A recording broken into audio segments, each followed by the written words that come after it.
হ্যাঁ, এই তো আছি ভালো। তোফাজ্জলের একটু ছবিটা কোথায়? তোফাজ্জল, এটা কি লালবাগ কেল্লা? তোফাজ্জল না? সোফার বুঝতে পারছি আমি, তোফাজ্জলই তো। তোমার ছবিটা কোথায় তোলা? লালবাগ কেল্লা? হুম হুম হুম, মনে আছে। স্যার আপনি কি অসুস্থ? মনে হচ্ছে অসুস্থ? না, না। আমার গলা শুনে কি লো লাগতেছে? জি স্যার। হয় এরকম অনেক সময় ভয়েস। না, অসুস্থ না, অসুস্থ না। মন মনে লাগছে কিছুটা। স্যার টায়ার্ড লাগছে এরকম। হতে পারে। আমাদের হিউম্যান লাইফ কখন কোনো সূত্র নেই, হ্যাঁ।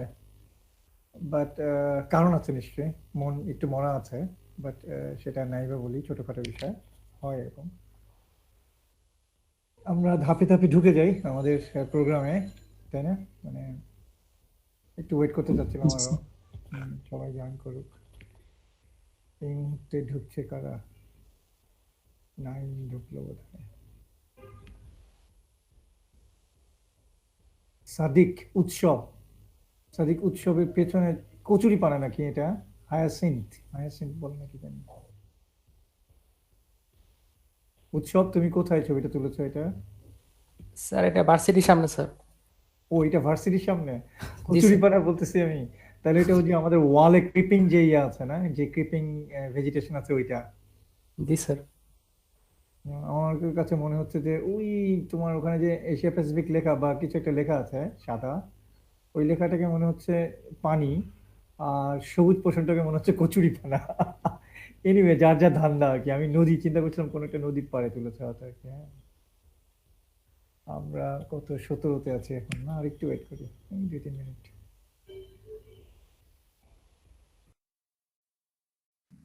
শিমুল চন্দ্র পল, কোথায় তোলা ছবি এটা?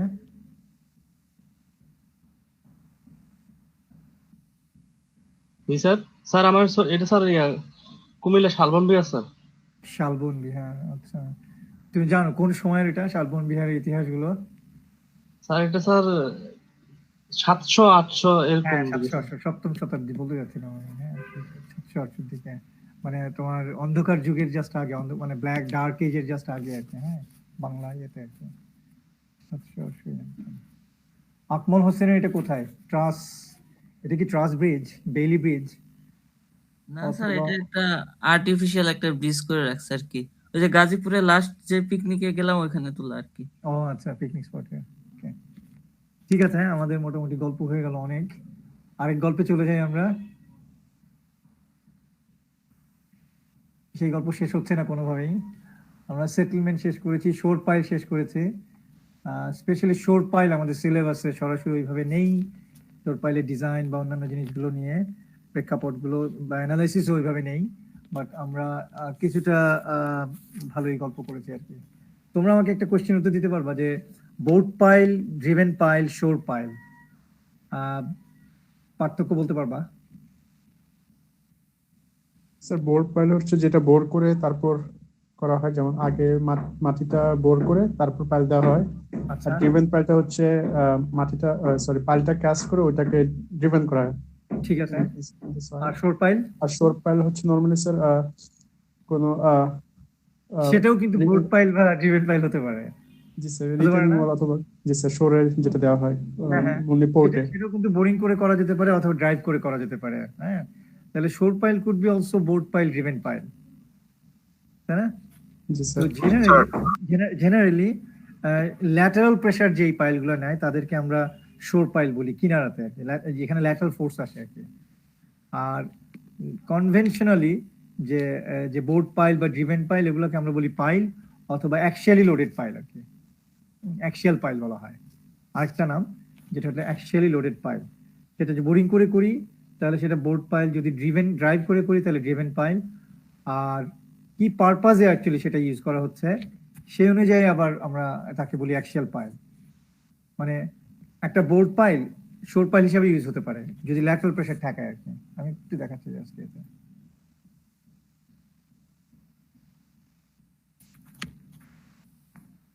সাধারণত বোরিং করে বোর্ড পাইল হোক অথবা ড্রাইভ করে ড্রিভেন পাইল হোক, যে কোনো পাইলই যখন তার মেইন কাজ হয় ভার্টিক্যাল লোডকে ঠেকানো, আমরা যেমন ফুটিং না করে আলটিমেটলি ফুটিং পাচ্ছি না, ফুটিং এ সলভ করতে ম্যাটে পারছি না, তখন আমরা চলে যাই পাইলে। আমরা আলাপ করেছি এই জিনিসগুলো নিয়ে, হ্যাঁ, বেসিক আলাপ করেছি, চ্যাপ্টার বাই চ্যাপ্টার আমরা পড়বো ওইগুলো নিয়ে। হ্যাঁ, আমি রেকর্ডিং বোধহয় দেইনি, না রেকর্ডিং দেইনি, না স্যার। বাট প্রেজেন্ট করাটা দিয়েছিলাম শুরুতে, সো দ্যাট ইজ গুড।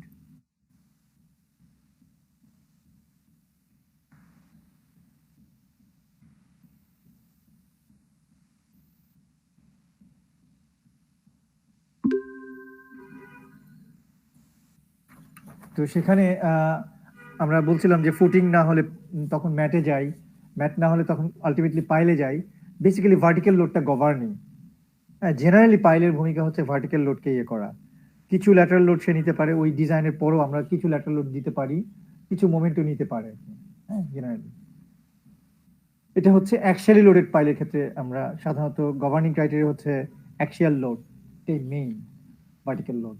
এবং সেটা বোরিং করে যদি করি বোর্ড পাইল, ড্রাইভ করে যদি করি ড্রিভেন পাইল, ঠিক আছে। কিন্তু যেই পাইলগুলো শোর পাইল হিসেবে ব্যবহার করি সেগুলো মোস্টলি তাদেরকে ডিজাইন করা হয় না কখনোই অ্যাকচুয়ালি লোডের এগেনস্টে। তাদের ডিজাইনটাই গভর্ন করে বেসিক্যালি ল্যাটারাল প্রেসার রেসপেক্টে। হ্যাঁ, আলটিমেটলি এই জায়গাতে বেসিক্যালি ক্রিটিক্যাল হয় shear force bending moment analysis করে। এটাই গভর্নিং একটা সেকশন আর কি বেসিক্যালি। তো শোর পাইলগুলো সাধারণত ডিজাইন করা হয় ফর রেজিস্টিং ল্যাটারাল লোড, আর অ্যাকচুয়ালি লোডেড পাইলগুলা বা অ্যাকশিয়াল পাইল এপি যদি বলি আমি, তাদের ডিজাইন করা হয় মেনলি ভার্টিক্যাল লোডকে নেওয়ার জন্য। কিছু ল্যাটারাল লোড এবং কিছু মোমেন্ট তারা নিতে পারে, এবং মোমেন্ট নেওয়ার জন্যও আমরা কিছুটা করতে পারি তাকে ডিজাইন, বাট মোস্টলি গভর্নিং এটা হচ্ছে অ্যাকশিয়াল লোড। এখানে অ্যাকশিয়াল লোডের ব্যাপারটা ওইভাবে নেই আর কি। আমরা জাস্ট শোর পাইল করে বিল্ডিং করে বের হয়ে আসি আর কি, শোর পাইলগুলো রয়ে যায় মাটিতে আর কি। হ্যাঁ, তখন এই শোর পাইলটা খুব কাজে লাগে না, কারণ তখন রিটেনিং বলতে এমনভাবে ডিজাইন করা হয় যাতে সেও কিছু প্রেশার নিতে পারে। হ্যাঁ, ভবিষ্যতে দুই পাশে রিটেনিং সিস্টেমগুলো এইভাবে ডিজাইন করা হয় বেসমেন্টের। অলরাইট, তো আমরা শোরিং এর পরে আরেক ধরনের প্রেক্ষাপটে যাব যেখানে আমরা জানবো গ্রাউন্ড ওয়াটার নিয়ে কথা বলছিলাম, যে to determine the location of ground water table. এই সাবসারফেস এক্সপ্লোরেশন, এই যে পদ্ধতি যেটা জানতে চাবো আমরা এই চ্যাপ্টারের মাধ্যমে, যার ব্যাপক কন্ট্রিবিউশন জিওটেকনিক্যাল ফিল্ডে এবং অত্যন্ত ইম্পর্টেন্ট জিনিসটা। যদিও থিওরিটিক্যালি লিঙ্গুইস্টিক এমনি বই পড়তে গেলে মনে হবে লিঙ্গুইস্টিক, কিন্তু আমরা এখানে অ্যানালাইটিক্যাল অনেক জিনিসকে নিয়ে আসলাম প্রত্যেকটা পয়েন্ট থেকে, এবং আরো অনেক কিছু আনবো, এবং একটা পর্যায়ে এই চ্যাপ্টারে আমরা অঙ্কও আনবো। অপ্রয়োজনে না, ডেফিনেটলি রিলেটেড জিনিসগুলো, তো সেগুলো নিয়ে আসবো। এক্সপ্লোরেশন করলে আমরা ডিটারমাইন করতে পারবো যে গ্রাউন্ড ওয়াটার টেবল কোথায় আছে। গ্রাউন্ড ওয়াটার টেবল কোথায় আছে এটা জানাটা এত দরকার কেন বলতে পারবো? আমরা চেষ্টা করতে পারি। গ্রাউন্ড ওয়াটার টেবল টাইপের কি? বাই নাও 203 যে run of, surface run of, water table, saturation level, 341 যে degree of saturation, moist condition, dry condition, saturation condition, এই জ্ঞানগুলো থেকে আমরা কি বলতে পারবো না এখন যে গ্রাউন্ড ওয়াটার টেবল কি? স্যার যেখানে ওয়াটার স্যাচুরেশনটা স্যার 100 এর কাছাকাছি। হ্যাঁ, স্যাচুরেশনটা 100%, মানে ময়েশ্চার কন্টেন্ট এমন আছে যে পুরো ভয়েড স্পেসগুলা ময়েশ্চার দ্বারা পরিপূর্ণ এবং ময়েশ্চারগুলো কানেক্টেড এবং সেখানে হাইড্রোস্ট্যাটিক প্রেসার জেনারেট করে, এরকম একটা লেভেল মেনটেন করে সেই লেভেলটার টপ সারফেসকে বলছি আমরা গ্রাউন্ড ওয়াটার টেবল। হ্যাঁ, টপ সারফেসটাকে, সেই জোনের যেই লাইন, সেই জোনের যেই ডিমার্কেশন, সেই ডিমার্কেশনটাকে আমরা বলছি যে গ্রাউন্ড ওয়াটার টেবল। যেমন আমরা এক্সপ্রেস করি সাধারণত এটাকে এইভাবে,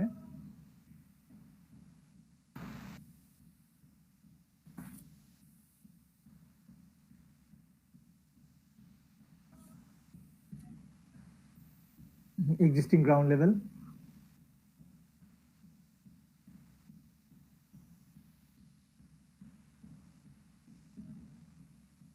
সাধারণত ওয়াটার টেবলের যে সিম্বল সেটা এইভাবে ইউজ করা হয়। ওকে, এই পর্যন্ত গ্রাউন্ড ওয়াটার টেবল আছে আর কি, বা স্যাচুরেশন জোন আছে। এর নিচে হচ্ছে আমরা সাধারণত গামা স্যাট পাই, ইউনিট ওয়েটটাকে স্যাচুরেট ধরতে হয়। এর ওপরে মোস্ট অফ দ্য টাইম পুরোটাই আমরা গামা নেই, which is moist unit weight, আর এটা হচ্ছে স্যাচুরেটেড ইউনিট ওয়েট। এখানে ভলিউম অফ ভয়েড যত আছে সয়েলের, অল আর filled up with volume of water. ওয়াটারের মধ্যে যে ভয়েড গুলো থাকে, এই ভয়েড স্পেস গুলো, সরি সয়েলের মধ্যে যে ভয়েড স্পেস গুলো থাকে, এই ভয়েড স্পেস গুলো পুরোটাই filled up with water, saturation zone. আর এখানে কি হয় যে ময়েস্ট বলি আমরা, কিছু পানি ধরে রাখে, সয়েল সবসময় ভেজা ভেজা থাকে, কিছু পানি সে ধরে রাখে, সেটাকে বলি আমরা ময়েস্ট কন্ডিশন। এটা স্যাচুরেশন কন্ডিশন। ময়েস্ট কন্ডিশনের ইউনিট ওয়েটকে আমরা বলি গামা। আর উপরের দিকে কিছু পোর্শন আমাদের সিজনাল ময়েশ্চার ভ্যারিয়েশনের জন্য হয়, এটা বর্ষাকাল, শীতকাল, তাতে করে আমাদের কিছু পোর্শন শীতকালে ড্রাই হয়ে যায়। হ্যাঁ, সেইটার ভ্যারি করে, কোথাও কোথাও কোনো কোনো অঞ্চলে 7-8 ফিট পর্যন্ত এই জোনটা ভ্যারি করে, একদম পুরো ড্রাই হয়ে যায়। কোথাও কোথাও 8-10 ফিট হয়, কোথাও কোথাও এটা 3-4 ফিট হয়, তারপরে নিচে যে আবার ময়েস্ট। তো এই জায়গাটা কোথাও কোথাও আমরা মঙ্গা বলি, আমাদের রংপুর এরিয়াতে, দিনাজপুর এরিয়াতে মঙ্গা কথাটা তোমরা শুনেছো এক সময়, খুব অভাব বোধ ছিল মানুষের। তো মঙ্গার সময় দেখা যেত এই উপরের জোনগুলো ফেটে চৌচির হয়ে যেত, মাটি একেবারে ড্রাই হয়ে যেত, এই 7-8 ফিট 8-10 ফিট জোনটা, এবং সেখানে ইরিগেশনের জন্য পানি থাকতো না। এখন অনেক ধরনের ওয়াটার রিসোর্সের প্রজেক্ট নিয়ে সেখানে স্পেশালি তিস্তা ব্যারাজ করে, তারপর আরো বিভিন্ন ধরনের ইরিগেশন স্কিম সেখানে ইউটিলাইজ করা হয়েছে করে, প্লাস আমাদের শুধুমাত্র ইরিগেশন দিয়ে যে কাল্টিভেশন, এটা বাদেও আরো যে ব্যাপক বিভিন্ন ভিত্তিক যে ডেভেলপমেন্ট প্রসেস, তাতে করে এই মঙ্গা থেকে মানুষ কিছুটা বের হয়ে এসছে আর কি। ওই জন্য লোকজন এখন এতটা অভাবে নেই আর কি। হ্যাঁ, মফিজ শব্দটা এসেছিল এখান থেকে, তোমরা জানো কিনা জানি না। ঢাকাতে নাটক দেখাতে হতো যে মঙ্গা পীড়িত লোকজন এতই অভাবে থাকতো যে ওই সময়টাতে তারা চলে আসতো ঢাকায় বাসে করে। ইভেন বাসের টিকিটের পয়সাও তারা দিতে পারতো না, বাকি রাখতো। হ্যাঁ, এসে হয় রিক্সা চালাতো অথবা দিন মজুর হিসেবে খাটতো। তারা বোকাশোকা লোক, সহজ সরল লোক গ্রামের। এই শহরের লোকজন তাদেরকে বলতো, এই তুই বোকা, মফিজ নাকি। এই মফিজ শব্দটা ওখান থেকে এসছে। নাটকে খুব ইউজ করতাম আমাদের দেশে। এটা ধরো এখন থেকে 10-15-20 বছর আগে, মোস্টলি 80s-90s এর দিকে। এখন সিনারিওটা ওইভাবে নেই। এখন তখন কিন্তু লোকজন না খেয়েও মারা যেত ওই সমস্ত অঞ্চলে। এনিওয়ে, তো এই যে ডেসিকেটেড অবস্থা, একদম ড্রাই চৌচির হয়ে যায় পানির অভাবে, প্রেসিপিটেশনের অভাবে স্পেশালি। তো সেই অবস্থাটাকে আমরা বলছি যে গামা ডি। সেই অবস্থায় যে ইউনিট ওয়েট পাই আমরা সয়েলের, তার মানে সেখানে volume of water equals to 0। আর এই জোনটাতে যেটাকে বলছি আমরা গামা, পারফেক্টলি আমরা প্রচুর ব্যবহার করবো এখানে। এক একটা নিউমেরিক্যাল ভ্যালু এক এক জায়গায় ব্যবহার করবো আমাদের এই জিওটেকনিক্যাল ফিল্ডে ইউজ করার সময়। গামাটা আমরা সবসময় ব্যবহার করবো বাই ডিফল্ট কন্ডিশনে। এক্সট্রিম কন্ডিশন হচ্ছে ফুললি স্যাচুরেশন, এক্সট্রিম কন্ডিশন হচ্ছে ফুললি ড্রাই। আর কনভেনশনালি সয়েল আমরা কিছু ময়েশ্চার ধরে নিব। তো সেখানে দেখা যায় volume of water is less than volume of void. Volume of ওয়াটারটা যদি ভলিউম অফ ভয়েডের সমানই হয়ে যায়, তখন সেটা স্যাচুরেশন। তোমার 3 ফেজ ডায়াগ্রাম হয়তো মনে আছে তোমাদের, আমরা যদি একটু দেখে ফেলি। জি স্যার। যে সয়েলের যে কোনো পোর্শনকে আমরা এই 3 ফেজ ডায়াগ্রাম দিয়ে প্রকাশ করতে পারি। যেমন করে সয়েলের এই ভেতরের ভয়েড, স্পেস, পোরোসিটি, পারমেবিলিটি বুঝতে গেলে এই 3 ফেজ ডায়াগ্রাম ভীষণভাবে হেল্প করে। স্ট্রাকচারে যেমন শিয়ার ফোর্স, বেন্ডিং মোমেন্ট ডায়াগ্রামগুলো আমাদের সাংঘাতিকভাবে হেল্প করে যে কি ঘটছে ঘটনা ওখানে। এইভাবে সয়েলের ময়েশ্চার কন্ডিশন বোঝার জন্য এটা একটা বড় অস্ত্র, এটাকে বলি আমরা 3 ফেজ ডায়াগ্রাম। এই পুরো সলিড পোর্শনটাকে আমরা সিম্বলাইজ করি এইভাবে। এটাকে আমরা বলতে পারি ভলিউম অফ সলিড। তারপরে কিছু ভয়েড স্পেস আছে, সেটাকে আমরা এক্সপ্রেস করি এইভাবে, ভলিউম অফ ভয়েড। সেটা যদি পুরোপুরি ড্রাই অবস্থায় থাকে, তাহলে এইটা বেসিক্যালি গামা ডি কন্ডিশনে আমরা 3 ফেজ ডায়াগ্রামটা এরকম। গামা কন্ডিশনে 3 ফেজ ডায়াগ্রামটা একটু ভিন্ন হবে।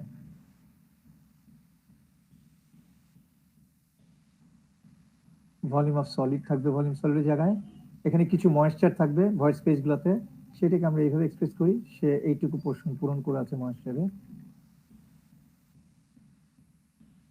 এইটা ছিল ভয়েড স্পেস, তার মধ্যে কিছু পোর্শন পূরণ হয়ে গেল পানিতে, আর এইটুকু হচ্ছে ফাঁকা আছে এখনো, ভলিউম অফ এয়ার। আর এক্সট্রিম কন্ডিশন হচ্ছে গামা স্যাট। তাহলে এইটা হচ্ছে গামা ডি কন্ডিশন, এটা gamma condition, gamma sat condition আমরা একইভাবে। তো বুঝতেই পারছো কি হবে আলটিমেটলি। ভলিউম অফ সলিড এই Water. পানি দিয়ে পূর্ণ হচ্ছে। হ্যাঁ, water. void equals to volume of water. এখানে degree of saturation equals to, generally সংজ্ঞাটা হচ্ছে এরকম, degree of saturation is the volume of water filled up to the portion of volume of void. তো আমার পুরো ভয়েড স্পেসটা যদি ওয়াটারে পরিপূর্ণ হয় তাহলে এরা দুটো সমান হবে, বলে তখন হয়ে যায় 1, which is 100%। এটাকে পার্সেন্টেজ হিসেবে যদি প্রকাশ করি তাহলে আমরা 100%। তো ডিগ্রি অফ স্যাচুরেশন 1 অথবা 100% যখন আমরা বলছি স্যাচুরেশন, এগুলো আমাদের কাজে লাগবে পরবর্তীতে লেখার সময়, অঙ্ক করার সময়। আমরা এখন যেখানে আছি সেটা বলছিলাম যে গ্রাউন্ড ওয়াটার টেবিল নিয়ে এত হেডেক কেন? আমরা ফুটিং বলছি, আমরা ম্যাট বলছি, আমরা বেসমেন্ট বলছি, আমরা কি আদৌ তা করতে পারবো যদি আমাদের গ্রাউন্ড ওয়াটার টেবিল অনেক শ্যালো ডেপথে থাকে? আমার যদি এখানে ইজিএল ওয়াটার টেবিল যদি অনেক অনেক অনেক শ্যালো ডেপথে থাকে, 2-3 ফিটের মধ্যে থাকে, তাহলে সেখানে কি কেটে আমরা ফুটিং করতে পারবো? ওয়াটার টেবিল হচ্ছে একদম পুরো স্যাচুরেশন জোন, এখানে আমরা কাটলেই পানি চলে আসবে, পানি পাম্প করে বের করলে আবার আসবে, পাম্প সারাদিন ধরে পাম্প করে বের করলে পানি চলে আসবে। বাট সারাদিন ধরে পাম্প করে বের করে একটা টেকনোলজি আছে, সেটা নিয়ে আমরা আলাপ করব। আমাদের দেশে এখনো আসেনি এটা। That is going to be very expensive for now, আমাদের জানাই নেই বেসিক্যালি। এটাকে বলা হয় D watering technology, D watering. এই টেকনোলজি আসলে তখন পানি থাকা সত্ত্বেও আমরা কনস্ট্রাকশন করতে পারবো। আমি এই টেকনোলজি নিয়ে আলাপ করব, যেহেতু সরাসরি ওই যে বললাম সেমি সেশনালের মতো হবে, আমরা এখান থেকে সরাসরি কোনো অঙ্ক বা ইয়ে পাবো না পরীক্ষাতে। But I believe we need to share all this things. এই টেকনোলজিগুলো আসতে বেশি সময় লাগবে না, আমাদের ব্যাপক উন্নয়ন চলছে, সবকিছু মিলিয়ে টেকনোলজিক্যাল ট্রান্সফার হচ্ছে। তো আশা করি এটা খুব শীঘ্রই চলে আসবে। তবে আমাদের এই উন্নয়নের ধারাবাহিকতাটা খুব অদ্ভুত টাইপের। যেমন ধরো আমাদের হাই রাইজ বিল্ডিং এখন কত তালা পর্যন্ত কনভেনশনালি হচ্ছে? 15-20 তালা। হাই রাইজ বলতে আমরা মোটামুটি ভাবে কমন বুঝি 15-20 তালা। হ্যাঁ, তো এটা ধাপে ধাপে 20-30 তালা হবে, ফিউ ইয়ার্সে 30-40 তালা হবে, 50-60 তালা করতে থাকবে মানুষ। হ্যাঁ, তারপরে 70-80 তালা করতে থাকবে। অনেক সময় লাগবে, তাই না? ধাপে ধাপে হবে, টেকনোলজি শেয়ারিং হবে, আমরা টেকনোলজির প্রতি টেকনোলজিকে অ্যাবজর্ব করবো, সিস্টেমগুলো ডেভেলপ করে যাবে, কনস্ট্রাকশন ম্যানেজমেন্টে হতে থাকবে। কিন্তু আমাদের দেশটা এমন দেশ, এখনই আমাদের দেশে পরিকল্পনা করা হচ্ছে কত তলা জানি, 100 কত তলা জানি একটা বিল্ডিং পূর্বাচলে জানি চিন্তা করছে গভর্নমেন্ট আর কি। হ্যাঁ, যেটা আমার কাছে মনে হচ্ছে খুব ইমপ্র্যাকটিক্যাল একটা সিদ্ধান্ত আর কি। হঠাৎ করে এই ধরনের কনস্ট্রাকশন প্র্যাকটিস হয়নি কোনো একটা দেশে, হঠাৎ করে এরকম 100 তলার উপর, আমি যতটুকু শুনেছি, তোমরা শুনেছো পূর্বাচলে এরকম কিছু একটা? More than 100 story. জি স্যার, শুনেছিলাম। তো এইটা খুব মানে আমার কাছে মনে হয় এটা একেবারে মানে অযথা একটা সিদ্ধান্ত আর কি। হ্যাঁ, it has to go gradual একটা। 42 তালা হচ্ছে স্যার কুষ্টিয়াতে। হ্যাঁ, কত? 42 তালা স্যার। অনলি 42? জি স্যার। তাও ভালো, কমিয়ে এনেছে। এটা 100 স্টোরির উপরে আমি যতটুকু জানতাম।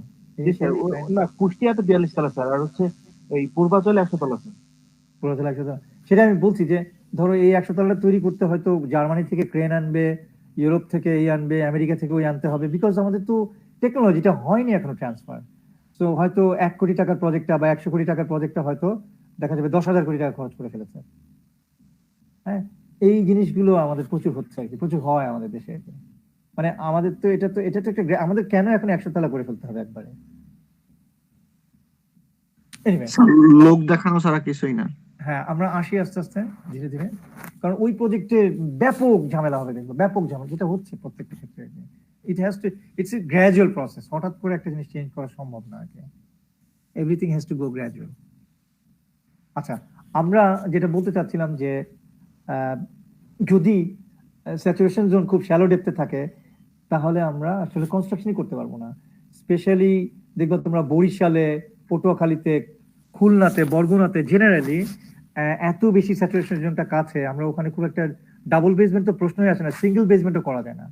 কষ্ট মষ্ট করে ফুটিং টুটিং করা যায় ড্রাই সিজনে, ড্রাই সিজন মানে শীতকালে। কিন্তু ওয়েট সিজনে যে ফুটিং টুটিং করতেও আমাদের অসুবিধা হয় ওই সমস্ত অঞ্চলে আর কি। তো বাংলাদেশে 2-2.5 হাত নিচেই পানি থাকে। হ্যাঁ, অনেক ক্ষেত্রে তাই থাকে, এবং কিছু কিছু ক্ষেত্রে ওই পানিটা পাম্প করে তুললে চলে যায়, সেটা হয়তো একটা পকেটেড ওয়াটার, ট্র্যাপড ওয়াটার। কিন্তু সব ক্ষেত্রে হয় না, সেগুলো জাজ করতে হবে যে এই পানিটা থাকবে কি থাকবে না।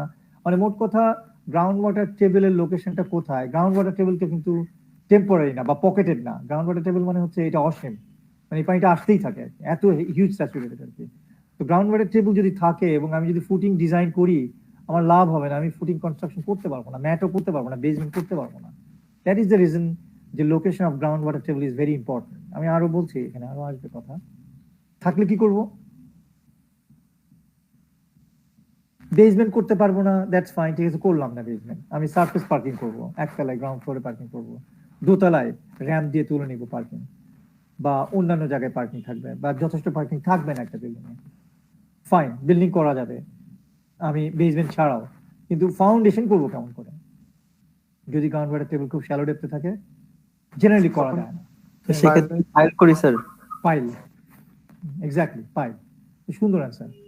যে তখন আমরা ওখানে থেকে দাঁড়িয়েই পাইলিং করে ফেলবো, পাইলিং করে তারপরে পাইলের উপর ক্যাপ দিয়ে ফাউন্ডেশন, এটাই অ্যান্সার বেসিক্যালি। তো যদি আমাদের গ্রাউন্ড ওয়াটার অ্যালাউ না করে, তাহলে আমাদের সলিউশন হচ্ছে পাইল ফাউন্ডেশন।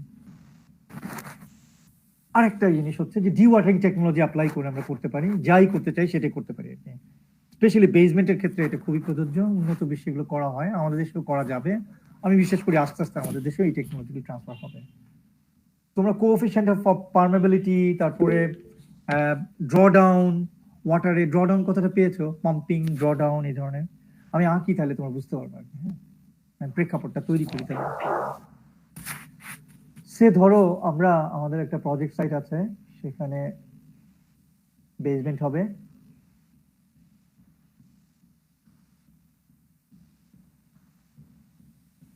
প্ল্যানে দেখাচ্ছি, শোর পাইল হবে, 3টা বেসমেন্ট হবে, সে শোর পাইল আমরা করে ফেললাম, এদিকটাতে আমি রাখছি না, সেম জিনিসই করবো, করে ফেললাম। Outside of the plot generally space পেতে হবে, স্পেস না পেলে এটা করা যাবে না। আউটসাইড অফ দ্য প্লট যেটা করা হয়, ওয়েল ইনস্টল করা হয়। কুয়া, কুয়া বলতে আমরা গ্রামে যে ধরনের কুয়া, অনেক লার্জ ডায়ামিটার, 3-4 ফিট, ওরকম না, এগুলো হচ্ছে ন্যারো, খুব খুব খুব থিন, খুব ডায়ামিটার খুব কম, ওয়েল তৈরি করা হয় আর কি।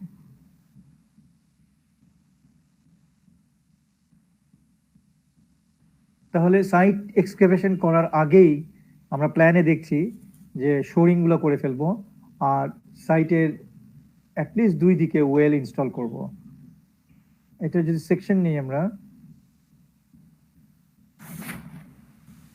তাহলে ডেফিনেটলি এ বি যদি আমি চিন্তা করি, এখানে একটা যদি পয়েন্ট দিই সি, এখানে যদি দিই ডি, এখানে যদি দিই ই, এখানে যদি দিই এফ, তাহলে এ হচ্ছে আমার লেফটে, ফাইন, ঠিক আছে। লেফটে আমি ফরমেশন লেভেল চিন্তা করছি, অথবা সারাউন্ডিং গ্রাউন্ড লেভেল চিন্তা করছি, অথবা ইজিএল, এ পয়েন্ট আছে সামহার এখানে। তারপরে সিতে যে আমি পাচ্ছি একটা ওয়েল,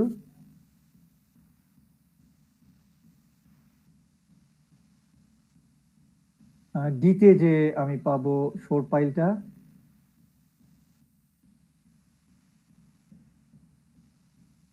তারপরে আমি ড্রেজ লাইনটা পাবো। ড্রেজ লাইন শব্দটা তোমাদের বোধহয় আমি ইউজ করিনি আজকে ওই সেকশন, এটা বলতে গিয়ে আমার মনে হচ্ছিল।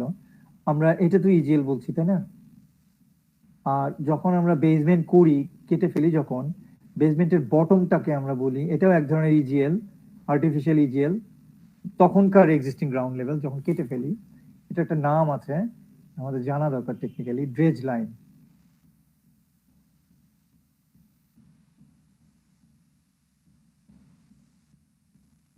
তাহলে কোনো এক্সকেভেশন যদি করা হয় জিওটেকনিক্যাল ফিল্ডে, সেই এক্সকেভেশনের বটমটাকে আমরা বলি জেনারেলি ড্রেজ লাইন, বেসমেন্টের ক্ষেত্রে তো অবশ্যই। পাইলের এই পোর্শনটুকুকে বলি আমরা স্টিক আপ, স্টিক আপ।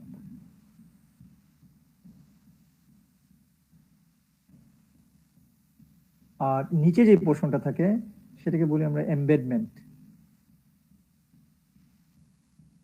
এগুলা আমি লাস্ট ক্লাসে হয়তো তড়িঘড়ি করে বলিনি, তোমাদের মানে না জানলে এটা খুব অসুবিধা হবে না। আমরা যে বলছি যে এটা, এই পার্ট গুলো আসলে সরাসরি আমাদের কোর্সের মধ্যে কন্টেন্ট না, হ্যাঁ, বাট জিওটেকনিক্যাল ফিল্ড এইগুলোকে নিয়েই হয় সাধারণত। আন্ডার গ্রাজুয়েটে আমাদের এটা সিলেবাসে আনা যায় না, শোর পাইলের ডিজাইন বা এই ধরনের কিছু। এতে ডিজাইন ফিলোসফি, ডিজাইন প্রেক্ষাপটগুলো আমরা জানছি, কনস্ট্রাকশন ফেজ গুলো জানছি, তাতে আমাদের অনেক উপকার হবে। এমবেডমেন্ট, আমি যদি সাবসারফেস এক্সপ্লোর না করি, এক্সপ্লোরেশন যদি না করি, তাহলে আমি এই কাজগুলো করতে পারবো না ভবিষ্যতে ডিজাইনে। তো যেহেতু আমাদের চ্যাপ্টারটা subsurface exploration, that would incorporate all this aspects. Embedment, আমরা একটু একটু শিখেছিলাম লাস্ট ক্লাসে যে যতটুকু স্টিক আপ থাকে তার দ্বিগুণ প্রায় এমবেডমেন্ট রাখতে হয়, এরকম কিছু। সেটা আমরা কমিয়ে আনতে পারি ব্রেসিং দিয়ে, যথেষ্ট জিরো করতে পারি অনেক সময় যদি প্রপার ব্রেসিং ইনস্টল করা, কিন্তু সম্ভব হয় না হয়তো ওইভাবে করা। তাহলে এইদিকে থাকলো আমার শোর পাইলের, এটাকে বলছিলাম আমরা পয়েন্ট ডি, এটাকে বলছিলাম বি, আমি এ বি বলছিলাম ওইটা, আচ্ছা এটা সি বলছিলাম, দেখো তো আমি একটু ভুল করছিলাম। এ হচ্ছে আমার এই পাশে, বি ওই পাশে, তারপরে সি ডি ই এফ, তাহলে ই হবে আমার এই পাশে শোর পাইল ই, আর এফ হচ্ছে ওই পাশের ওয়েল, দুটো ওয়েলকে আঁকতে হবে আমার। এরপরে এইখানকার যে সয়েল আছে, সয়েল ফরমেশন, সেই সয়েলের পারমেবিলিটি টেস্ট করা হয়, তোমরা কোএফিশিয়েন্ট পারমেবিলিটি জেনেছো, সেই টেস্ট থেকে অ্যানালাইসিস করা হয়, করে এটা সাধারণত দুই ধরনের ইঞ্জিনিয়ারিং করতে পারেন, জিওটেকনিক্যাল ইঞ্জিনিয়ারিং করতে পারেন, হাইড্রোলজিস্টও করতে পারেন। হাইড্রোলজিস্ট, গ্রাউন্ড ওয়াটার হাইড্রোলজিস্ট, তারা সাধারণত করতে পারেন এটা। মাই গড, আমার ইয়েটাতে একটু ডিস্টার্ব দিচ্ছে।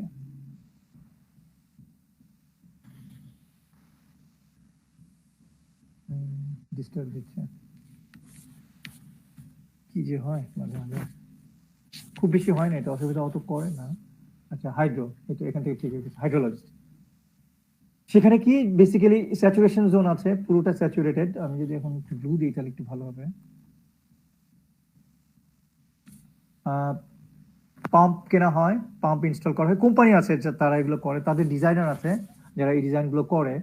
আমি ধরো আমি এটা মাটি দিয়ে, এটা নীল দিচ্ছি মানে কিন্তু মাটি এবং পানি মিন করছি, আমরা এখনো কাটিনি, তখন ব্যাপক পাম্পিং করা হয়, কিউ আউট করা হয়, কিউ আউট। এখানেও পাম্প করা হয়, এখানেও পাম্প করা হয়। তাহলে আমার ড্র ডাউন, কোন অফ ডিপ্রেশন মনে আছে তোমাদের? একটু একটু মানে ব্যাপক ভালোভাবে মনে থাকবে আর কি। আমি যদি স্যাচুরেশন জোন থাকে, এখান থেকে যদি পাম্প করতে থাকি পানি, হ্যাঁ, ওই ডিজাইন পাম্পিং রেটটা ওইভাবে হবে যাতে করে আমার এই কোন অফ ডিপ্রেশনটা আরো নেমে আসে। তোমরা টার্মটা পেয়েছো না, cone of depression? Dupuit assumption পেয়েছো? Dupuit assumption, sir cone of depression পেয়েছি স্যার। আচ্ছা, এটা যেই গ্রেডিয়েন্ট মেইনটেইন করে এটা ডিউ পিচ অ্যাজাম্পশন থেকে অনুযায়ী হয় আর কি। এই টার্মগুলো পাওনি না হাইড্রোলজিতে বা ইয়েতে? স্যার এনভায়রনমেন্ট 1 এ পেয়েছিলাম স্যার। আচ্ছা, এনভায়রনমেন্টে ডিউ পিচ অ্যাজাম্পশন ওখানে আসার কথা। যাই হোক, কোন অফ ডিপ্রেশন পেলে চলবে, আমি যেখানে যেতে চাচ্ছি সেটা তোমরা অলরেডি পেয়ে গেছে। সো এটা ড্র ডাউন হতে থাকবে। আমরা রেটটা এমন ভাবে ডিজাইন করব যাতে করে আমার আলটিমেটলি যেটা হয় এইভাবে করে কনস্ট্যান্ট মেইনটেইন করব আমরা। So this is a technology called ground water, sorry miss করেছি আমি, ডি ওয়াটারিং টেকনোলজি। যে সমস্ত দেশে ওয়াটার লেভেল অনেক শ্যালো ডেপ, যেমন নেদারল্যান্ডস, তারা এইসব ব্যাপারে অনেক গুরু। পৃথিবীর অনেক দেশে আছে শ্যালো ওয়াটার টেবল, সৌদি আরবে নেই। আচ্ছা, তাহলে এই করে আমরা করব কি, তারপরে এখানে কাটা শুরু করব। তাহলে আমার ওয়াটার টেবিলের জায়গায় আছে, আমার এখানে ওয়াটার টেবিলকে আমি নামিয়ে নিলাম, কন্টিনিউয়াস পাম্পিং এর মাধ্যমে 24 ঘন্টা day and night backup generator থাকতে হবে। কোনো কারণে যদি পাম্পিং বন্ধ করি, এটা আবার চলে আসবে, মিস্ত্রি সব ডুবে যাবে এখানে যদি থাকে। অত কুইক অবশ্য পানিটা আসে না, এখানে সিপেজ ফ্লো, তো এটা খুব ফ্লো নেটের মাধ্যমে খুব আস্তে আস্তে আসে আর কি। হ্যাঁ, আমরা টের পাই, কিন্তু ভয়াবহ ক্ষতি হয় তখন পানি যদি চলে আসে, আবার সমস্ত কিছু মানে ভেস্তে যাবে আর কি। তো কন্টিনিউয়াস পাম্পিং চলতে থাকে, সাইটের চারিদিকে ওয়েল পয়েন্ট করে সাধারণত এটা করা হয়। এই পাম্পিং চলতে থাকবে, সবকিছু মেজার করে অ্যানালাইসিস করে করা হয়, ডিজাইন করে করা হয়। কনস্ট্রাকশন হতে থাকবে খুব শর্ট টাইমে, খুব কুইক। প্রিকাস্ট অনেক জিনিস ইউজ করা হয় সমস্ত ক্ষেত্রে। কনস্ট্রাকশন করে টোরে আমরা উঠে আসবো অন্য ফ্লোরে, তারপরে এই সমস্ত জিনিস বন্ধ করে দেবো, আবার পানি আগের অবস্থা চলে আসবে। হ্যাঁ, this is called dewatering technology. এবং আগের অবস্থাটা আমি একটু দেখি।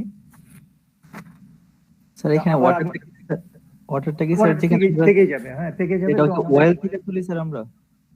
হ্যাঁ, ওয়েল থেকে বোরিং করে ওয়েল, ওপেন ওয়েল করা হয়। আমরা বোরিং করে সাধারণত কংক্রিট দিয়ে পাইল করি, তো তখন ওই বোরিং গুলো ওপেন থাকে, ওয়েল বলা হয়। সেখানে টেসিং ইউজ করা হয়, বিভিন্ন টাইপ ডিটেল আছে আর কি। আমরা যাচ্ছে না, মানে আমাদের স্কোপে নেই। মাস্টার্সে করা যেতে পারে, তাও যদি এই সাবজেক্টটা পড়ানো হয় আর কি আলাদা করে আর কি, ডিভার্সন টেকনোলজি। আচ্ছা, ওয়াটার রিসোর্সের ফিল্ডের লোকজনরা বেশি করেন এটা আমাদের মানে ওয়ার্ল্ড ওয়াইড। আমি যেটা দেখাতে যাচ্ছিলাম, বেসমেন্টে আমরা বিল্ডিং এর একদম বেসমেন্ট গুলো করে ফেললাম, করে উঠে আসলাম। পানি তার আগের অবস্থায় চলে আসলো, ছেড়ে দিব তখন ওয়েলগুলো আর লাগবে না করা, পানি তখন বেসিক্যালি একটা বুয়েন্ট প্রেসার দেবে। তো বিল্ডিং এর প্রেসার এর চেয়ে বেশি থাকে, বিল্ডিং এর ডাউনওয়ার্ড প্রেসার এই বুয়েন্সি প্রেসারের চেয়ে বেশি থাকে সাধারণত, বাট সেগুলো চেক করতে হয় আর কি ডিজাইনে। এবং এই স্ল্যাবগুলো যে ডিজাইন করা হয় এখানে আপওয়ার্ড বুয়েন্সি প্রেসার দিয়ে ফ্লেক্সার চেক করা হয়, এই জিনিসগুলো করা হয় কিন্তু। হ্যাঁ, শান্তা প্রপার্টিজের একটা বিল্ডিং এর কাজ করেছিলাম আমি, যে টেকনিক্যাল 55 তলা করতে চাচ্ছে ওরা, ডিজাইন সব 55 স্টোরির জন্য। ওইটাতে তোমার বেসমেন্ট আছে 3টা না 5টা মনে হয় আমার, 55 ফিট পর্যন্ত আছে। হ্যাঁ, 55 থেকে 60 ফিট পর্যন্ত। ওটা হয়নি কিন্তু বিল্ডিংটা, কেবল কনস্ট্রাকশন শুরু হয়েছে, পাইলিং এর এটা শুরু হয়েছে আর কি। এটা তেজগাঁয়ে। তো এটা মানে এখন পর্যন্ত হাইয়েস্ট আমাদের যদি হয়, কিন্তু ওই যে বলছি যে 100 তালাটা যদি হয়ে যায় তাহলে তার চেয়ে বেশি হবে। আর শান্তা কিন্তু 1000 কোটি টাকা নিয়ে নেমেছে। আই বিলিভ যে ওরা করে ফেলবে মনে হয় যেন আর কি। তো ওদের এরকম স্ট্রাকচারাল ডিজাইনাররা জানতে চাচ্ছিল যে আমাদের বুয়েন্সি প্রেসার কত আসবে। তো আমি বললাম বুয়েন্সি প্রেসার তো আসলে আসা খুব কঠিন, ঢাকা শহরে আমাদের গ্রাউন্ড ওয়াটার টেবিল আসলে অনেক নিচে, এখানে ওই ধরনের প্রেসার জেনারেট করার কোনো স্কোপই নেই। তোমরা ওপেন কাট এমনি করতে পারবা, ওপেন কাট মানে হচ্ছে শোরিং করে ডিওয়াটারিং এর কিচ্ছু লাগবে না আর কি। তারা তাও কনজারভেটিভলি চাচ্ছে যদি ইনান্ডেশন হয়, হয়ে পানিতে ভরে যায়। আমি বললাম আচ্ছা ঠিক আছে, যদি ভরে যায় তাহলে তো হিউজ হবে। এই 55 ফিট মাটি কেটে 55 গামা WH না, এই 55 ফিট পানির যে বুয়েন্সি প্রেসার দিয়ে যদি ম্যাট ডিজাইন করতে হয়, তারা তাও একটা মেজার নিতে চাচ্ছে আর কি। ম্যাটটা বোধ হয় এখন 9 ফিট না 10 ফিট থিকনেস আসছে আর কি। হ্যাঁ, তো সেইটা করতে গেলে অনেক এক্সপেন্সিভ হয়ে যাবে, যেটা প্র্যাকটিক্যাল হবে না আর কি। মানে কাইন্ড অফ অসম্ভব ঢাকা শহরের গ্রাউন্ড ওয়াটার টেবিল এত শ্যালো ডেপথে, অনেক নিচে। আমরা জিও টেকনিক্যাল ইনভেস্টিগেশনে যে পেয়েছি অনেক নিচে। এখানে ওয়েল ইনস্টল করেছিলাম আমি 2টো, সেটাও পেয়েছি অনেক নিচে। তাহলে কি দাঁড়াচ্ছে ঘটনা দাঁড়াচ্ছে যে তারা তারপরেও চাচ্ছে মেজার নিতে কিছু। সেটা কি যে হঠাৎ আমাদের মনসুনে বৃষ্টি হলো, ওয়াটার লগিং, সেই পানিটা জমে টেম্পোরারিলি যদি আমার বুয়েন্সি প্রেসার টেম্পোরারিলি এটা জেনারেট করবে কিনা আমিও নিজেও অত ভালো বলতে পারি না আসলে। তো টেম্পোরারিলি এটা জেনারেট করা খুব কঠিন, একটা বিল্ডিং কে আপওয়ার্ড প্রেসার দেবে। তো কাইন্ড অফ টু কনজারভেটিভ মনে হচ্ছে আমার কাছে, বাট স্টিল খুব ইমপ্র্যাকটিক্যাল কিছু হবে না। তারা তো খুব সাবধান। হ্যাঁ, কোম্পানিটার নাম আমি বলবো না যেহেতু ক্লাসিফাইড, সিঙ্গাপুরের কোম্পানি তারা একটা বেসিক্যালি। হ্যাঁ, স্ট্রাকচারাল ডিজাইনার যারা। তো তখন বললাম যে দেখো এখন এটা সম্বন্ধে আমি আসলে অত বলতে পারছি না, মানে এক্সট্রিম কন্ডিশনের জন্য যে এরকম বৃষ্টি হলো, প্রচুর পানি জমলো, তেজগাঁ এরিয়াতেও ইনান্ডেট হয়ে গেল, অনেকদিন ধরে লগিং থাকলো, হতে পারে, বাট খুব প্র্যাকটিক্যাল না, আবার একেবারেই যে অসম্ভব তাও না কিন্তু। কারণ তেজগাঁ এরিয়াটা হাতির ঝিলের কাছাকাছি, হাতির ঝিলে পানি যদি সামহাও হাতির ঝিলের ওই পাম্পিং ফ্যাসিলিটি যদি নষ্ট হয়, পানি যদি জমতে থাকে, পানি যদি ইনান্ডেটেড হতে থাকে, তাহলে ওটা অ্যানালাইসিস বিষয়, এটা ব্যাপক একটা স্টাডি, হাইড্রোলজিক্যাল স্টাডি, যেটা সম্বন্ধে আমরা এই মুহূর্তে জ্ঞান নেই। সো এইটাকে এই খরচ থেকে তারা বেঁচে আসতে চাইলে তাদের সবচেয়ে ভালো কাজ হবে যে একটা ফিজিবিলিটি স্টাডি করা, হাইড্রোলজিক স্টাডি করা ওই তেজগাঁ এরিয়া নিয়ে, যেটার সাথে হাতির ঝিল, বেগুনবাড়ি খাল কানেক্টেড, নদী, ঢাকা শহরের নদীগুলো, ওই সাইডের নদীগুলো কানেক্টেড আর কি। হ্যাঁ, অলরাইট। তো তাহলে দেখো আমরা বলছি যে determine the location of ground water table, it's very important. আমরা কিছুটা এক্সট্রিম কেসের ঘটনাতে জানতে পারলাম। কনভেনশনালিও আমরা দেখছি যে আমরা তো ফাউন্ডেশনই করতে পারবো না যদি আমাদের ওয়াটার টেবল অনেক শ্যালো ডেপথে থাকে, আর যদি থাকে তাহলে কি মেজার সেটাও আমরা আলাপ করলাম। আলটিমেটলি যে পাইলিং দিকে চলে যেতে হয়, কিছু করার নেই আনফরচুনেটলি আর কি। ঢাকা শহরে জেনারেলি এই সমস্যাটা নেই। ঢাকার গ্রাউন্ড ওয়াটার আমরা অনেক আগেই ধ্বংস করে ফেলেছি 60s এর দিক থেকে। ঢাকার মতোই ক্লে টাইপের সয়েল আছে বরেন্দ্র অঞ্চলে, যেটাকে বলা হয় রাজশাহী অঞ্চল, কিন্তু রাজশাহী অঞ্চলে গ্রাউন্ড ওয়াটার টেবলের ডেপথ ভ্যারিয়েবল, চলনবিল এরিয়ার কাছাকাছি তো অনেক, বাট সেখানেও লাল মাটি তোমার ক্লে সয়েল আছে। ক্লে সয়েল থাকলে একটা সুবিধা হয় কি, ওই ক্লের মধ্যে দিয়ে পানি পাস করে না অত সহজে। হ্যাঁ, আমি যদি একটু ব্যাখ্যা করি এখানে আবার,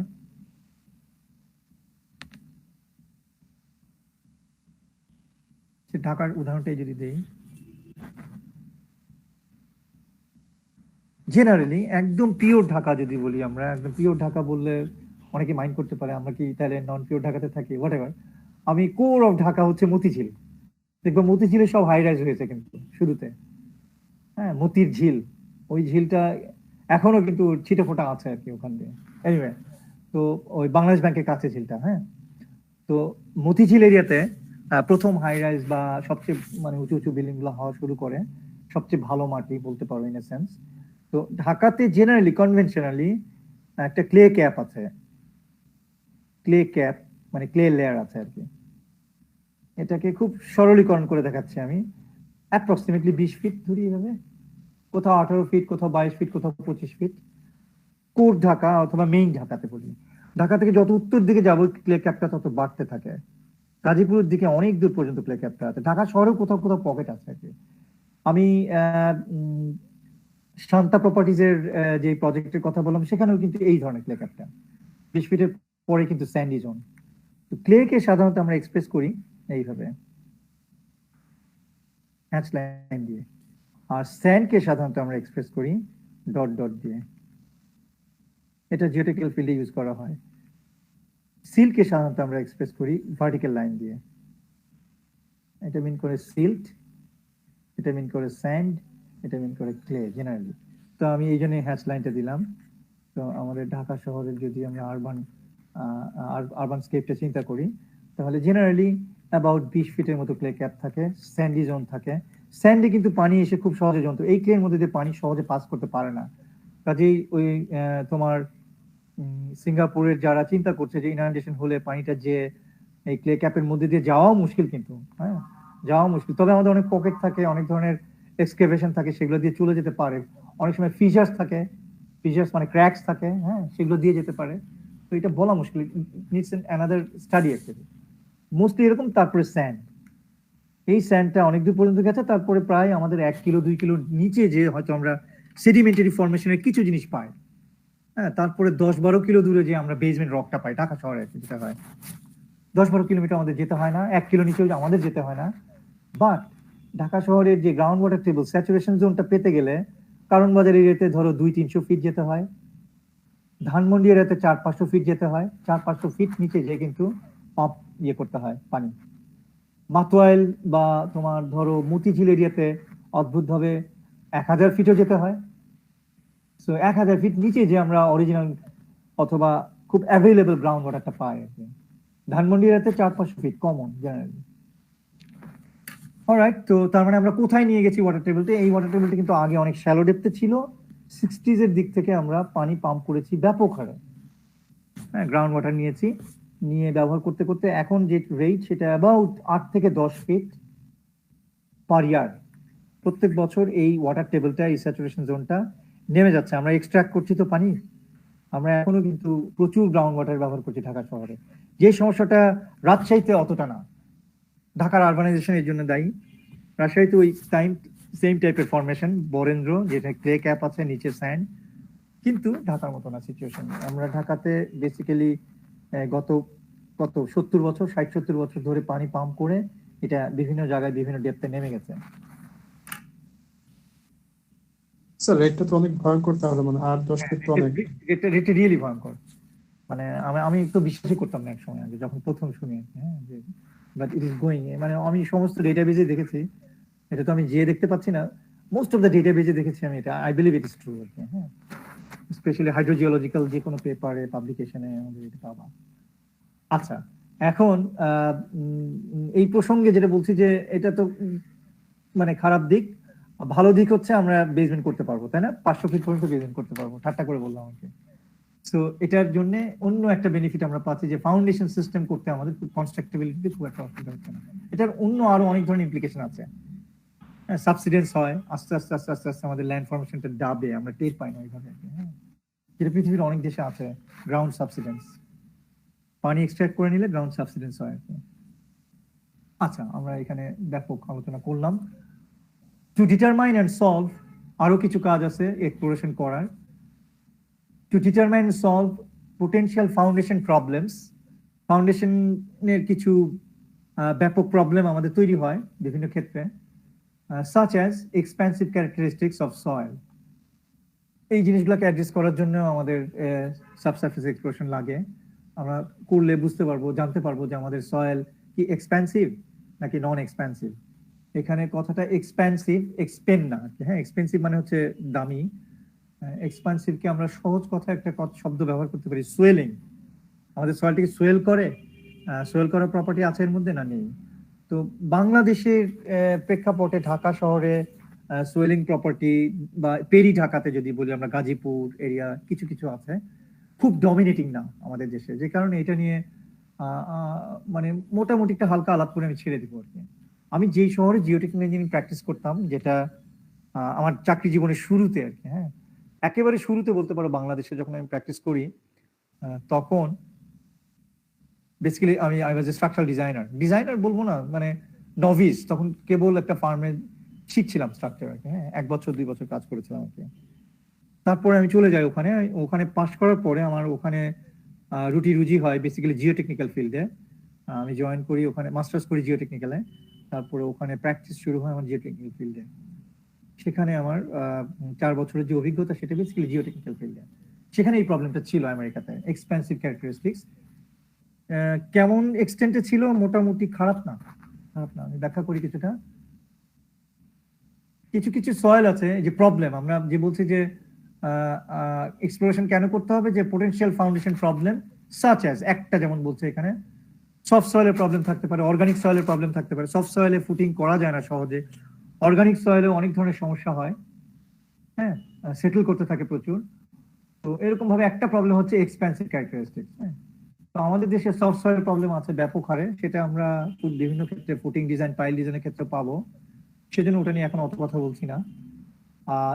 অর্গানিক সয়েলের প্রবলেম আমাদের সব জায়গাতে নেই, খুলনা এরিয়াতে কিছু আছে, হ্যাঁ ব্যাপকভাবে নেই, বাট আছে পকেটেড ওয়েতে কিছু কিছু জোনে আছে। এক্সপেন্সিভ সয়েলের ব্যাপারটা আমাদের খুব নেই, খুব পকেটেড আকারে ঢাকার গাজীপুরে কিছু আছে মিডিয়াম ক্যাটাগরিতে, বাট অনেক দেশে এগুলো বড় একটা হেডেক, যেমন ইন্ডিয়াতে, যেমন আমেরিকাতে। আগে আমেরিকাটা বলে নেই, আমেরিকাতে আমি যেই শহরে ছিলাম সেই শহরের নাম ছিল হিউস্টন, টেক্সাসের একটা শহর। টেক্সাস একটা স্টেট, তোমরা জানো। সেখানে যেটা ওরা করতো, আমি খুব কুইক সেরে ফেলবো প্রবলেমটাকে অ্যাড্রেস করার সময়। কনভেনশনালি ওদের যেটা হয় যে আমাদের যেমন মঙ্গা পীড়িত জোন, আমরা বললাম যে রাজশাহী অঞ্চলে, কুড়িগ্রাম অঞ্চলে, গাইবান্ধা অঞ্চলে 8-10 ফিট পর্যন্ত আমাদের মাটিটা ড্রাই হয়ে যায় ড্রাই সিজনে, আবার বর্ষাকালে আবার বৃষ্টির পানি আসলে তখন সে ময়েস্ট হয়। হ্যাঁ, তো হিউস্টনে দেখা যেত, যেটা টেক্সাসের একটা শহর, সেখানে প্রায় 10-12 ফিট পর্যন্ত সিজনাল ময়েশ্চার ভ্যারিয়েশন, এই জোনটা ড্রাই হয়ে যায় শীতকালে, আবার বর্ষার সিজনে আবার ওয়েট হয়ে যায় আর কি। তো এইভাবে যখন ড্রাই থাকে তখন খুব শক্ত, যখন বর্ষার সিজন আসে তখন পানি এখানে সিপ করে ঢুকলে সে সোয়েলটা সোয়েল করে। এই swelling property is directly proportional to PI, plasticity index. Sand থাকলে কিন্তু এটা হবে না। খেয়াল করো, আমি বলছিলাম ঢাকা শহরে ক্লে ক্যাপ আছে, গাজীপুরে ক্লে ক্যাপ আছে, যদি স্যান্ড ফর্মেশন থাকতো তাহলে এটা হতো না। হিউস্টন শহরও অনেকটাই মানে মানে আমার খুব ভালো লাগতো, খুবই পছন্দ করতাম আমি ওখানে কাজ, মানে ছিলাম যতদিন। অলমোস্ট বাংলাদেশের মতো পরিবেশটা, শুধু কাক ডাকতো না আর কি। হ্যাঁ, এছাড়া সবকিছু ছিল মোটামুটি, গাছপালা ভরা, মাটিটা অলমোস্ট এরকম। ওখানেও ক্লে ক্যাপ আছে। সেই ক্লে ক্যাপে যেটা দেখা গেছে যে এই ক্লেটা ফুলে যায়। হ্যাঁ, তো তখন ওরা ছোটখাটো লাইটলি লোডেড বিল্ডিং যখন করে, সে স্টিল স্ট্রাকচার অথবা একতলা দোতলা, ওদের তো কাঠের ঘর আছে 4তলা 5তলা পর্যন্ত, এই কাঠের ঘরগুলো যখন ফাউন্ডেশন করে, ফাউন্ডেশনের গ্র্যাভিটি লোড খুব বেশি না, কারণ খুব লাইটলি লোডেড স্ট্রাকচার। ধরো স্টিল শেড না, ফ্যাক্টরি বিল্ডিং, একতলা শেড থাকে, অনেক ওয়াইড ওপেন স্পেস, অথবা কাঠের বিল্ডিং, অ্যাপার্টমেন্ট কমপ্লেক্স। আমি যে অ্যাপার্টমেন্টে থাকি ওটা কাঠের ছিল আর কি, মোস্ট অফ দ্য কাঠের ওখানে, এবং তাদের ভার্টিক্যাল লোড খুব বেশি না। তা না হলে যেটা হয় যে ফাউন্ডেশনের প্রেশারটা কম হয় এখানে। এখন মাটি নিজেই দেখা যেত যে বৃষ্টির পানি যখন আসে তখন তার সোয়েলিং প্রপার্টিজের জন্য সে ফোলা শুরু করে। তো আমি একটা জিনিসকে এইভাবে পুটিং এ চেপে রাখছি, এই যদি এদিকে ব্যাক প্রেশার দেয় ফুলে, তাহলে আপওয়ার্ড একটা ফোর্স দেবে না, উল্টা, তখন ফাউন্ডেশনের সমস্যা হয়। ওরা যেটা করে, আমি খুব শর্টে সেরে ফেলছি, বেল ড্রিল পিয়ার টাইপের এক ধরনের স্ট্রাকচার ইউজ করে, পাইলিং এর মতো আবার ফুটিং এর মতো।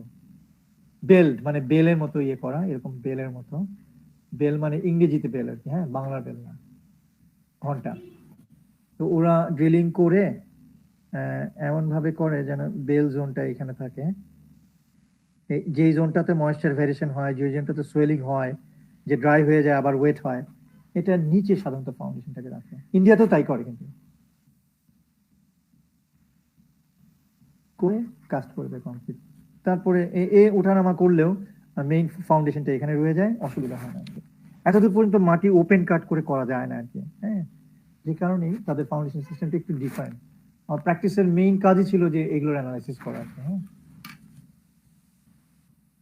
ইন্ডিয়াতে যেটা হয়েছে যে ইন্ডিয়ার চলে গেলাম কেন, জিওলজিক্যালি যদি দেখি তোমাদের ব্যাপক গল্প করা হয় এটা নিয়ে, কিন্তু এই পার্টটা কখন আমি এভাবে বলিনি, প্রসঙ্গক্রমে আসে না। আমরা জেনেছি যে ইন্ডিয়ান প্লেট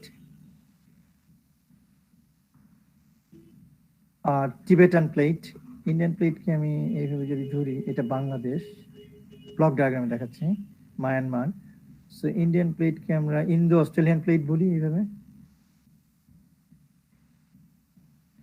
বেসিক্যালি এই প্লেটটা সমুদ্র সহ, এই প্লেটটা ইন্ডিয়া এবং ওইদিকে অস্ট্রেলিয়া আছে এর সাথে কানেক্টেড আর কি, হ্যাঁ। আর এটা হচ্ছে, এটাকে এইভাবে আঁকলে আরো ভালো হয়।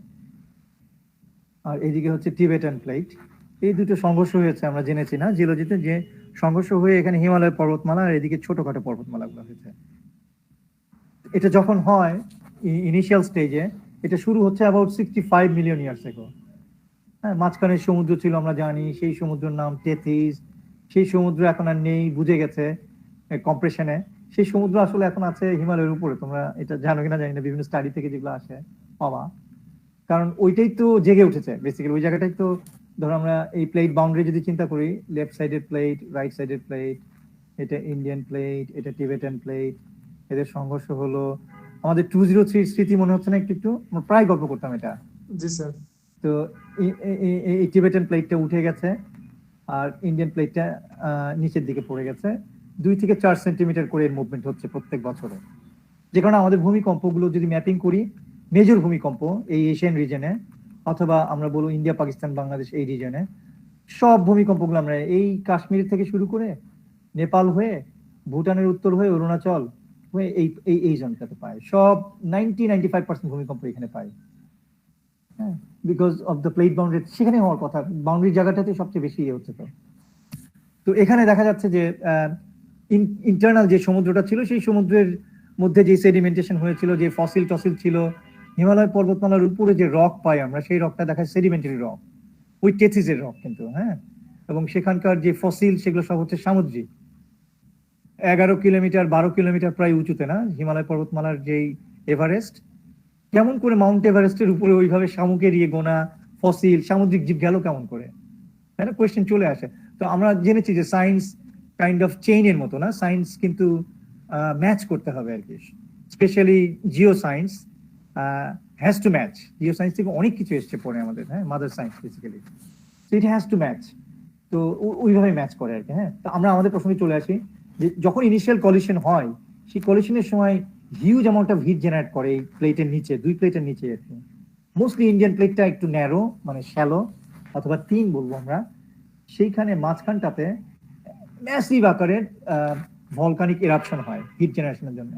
সেই ভলকানিক ইরাপশন থেকে যে সয়েলটা তৈরি হয়েছে অথবা যে ল্যান্ড ফর্মেশনটা হয়েছিল, সেই ল্যান্ড ফর্মেশনে বেসিক্যালি ভলকানিক অ্যাশ থেকে হয়। ভলকানিক অ্যাশ হাইলি প্লাস্টিক, মানে PI plasticity index of volcanic ash is 200 এর মতো, শুনলে অবাক হবা। Liquid limit about 200। আমরা ঢাকা শহরে বলছিলাম যে কিছুটা এক্সপেন্সিভ ক্যারেক্টারিস্টিক্স আছে, ভলকানিক অ্যাশ না, ক্লে মিনারোলজিটাই এরকম যে হাইলি প্লাস্টিক। তার রেঞ্জ তোমরা শুনলে অবাক, 60, 70, ম্যাক্সিমাম 80। কিন্তু ইন্ডিয়াতে এটা তুমি 200, 150 এই রেঞ্জে পাবা। আমেরিকাতে যেটা বলেছিলাম কিছুটা সমস্যা ছিল হিউস্টনে, সেটা অ্যাবাউট 100 পাওয়া যেত। তো ইন্ডিয়াতে ওই একই সমস্যা এখানে, শ্যালো ফাউন্ডেশন করতে গেলে লাইটলি লোডেড স্ট্রাকচারের জন্য তখন এই ধরনের ফাউন্ডেশন ডিস্ট্রেস হয়। এটা এক ধরনের ভালোই প্রবলেম, একসময় তো মহা প্রবলেম ছিল, এখন তো মানুষ এইভাবে সলভ করেছে। মাঝখানে ইন্ডিয়া যেটা হয়েছিল ভলকানিক ইরাপশনের জন্য, এইদিকে ইন্ডিয়ান প্লেট, এদিকে টিবেটান প্লেট টিপি।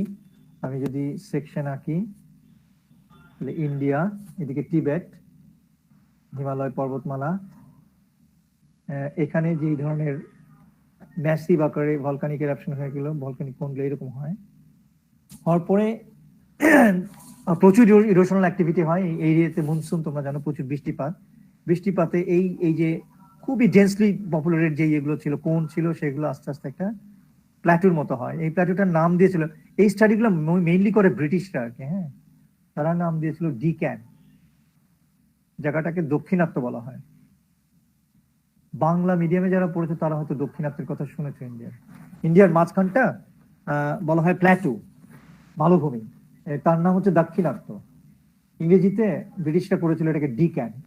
জিওলজিস্টরা আমাদের এই রিজনে প্রথম জিওলজিস্ট যারা কাজ করেন তারা ইন্ডিয়ান বেসিক্যালি, সরি ব্রিটিশ। তার আগে জিওলজিক্যাল নলেজ এখানে নলেজেরই তেমন কোনো বিষয় ছিল না অতটা। আমরা মোটামুটি ভাবে শিক্ষা দীক্ষার দিক থেকে অনেক পিছানো ছিলাম। এক সময় মৌর্য, গুপ্ত, পাল, সেন তাদের মধ্যে কিছু চর্চা ছিল, কিন্তু মোস্টলি এটা ডিফারেন্ট টাইপের লিটারেরি কিছু ছিল। সায়েন্সের দিক থেকে তেমন কোনো ডেভেলপমেন্ট ছিলই না। তো এই দাক্ষিণাত্যের বেসিক্যালি এই টাইপের ভলকানিক অ্যাশ থেকে যে ধরনের সয়েল, সেই সয়েলটা ইন্ডিয়ার মাঝখানে যেটা হয়েছে এখন, সেই সমস্যাটা রয়ে গেছে ওদের এই ময়েশ্চার ভ্যারিয়েশন জোনটা আরো ডিপ, প্রায় 20 ফিটের মতো আর কি। তো ইন্ডিয়াকে যদি আমরা এইভাবে আঁকি, তাহলে মোস্টলি এই মাঝখানের পুরো রিজিয়নটাই হচ্ছে ডিক্যান প্ল্যাটু, এবং এখানকার সয়েলটাতে ওই ধরনের প্রবলেমেটিক, এক্সপেন্সিভ।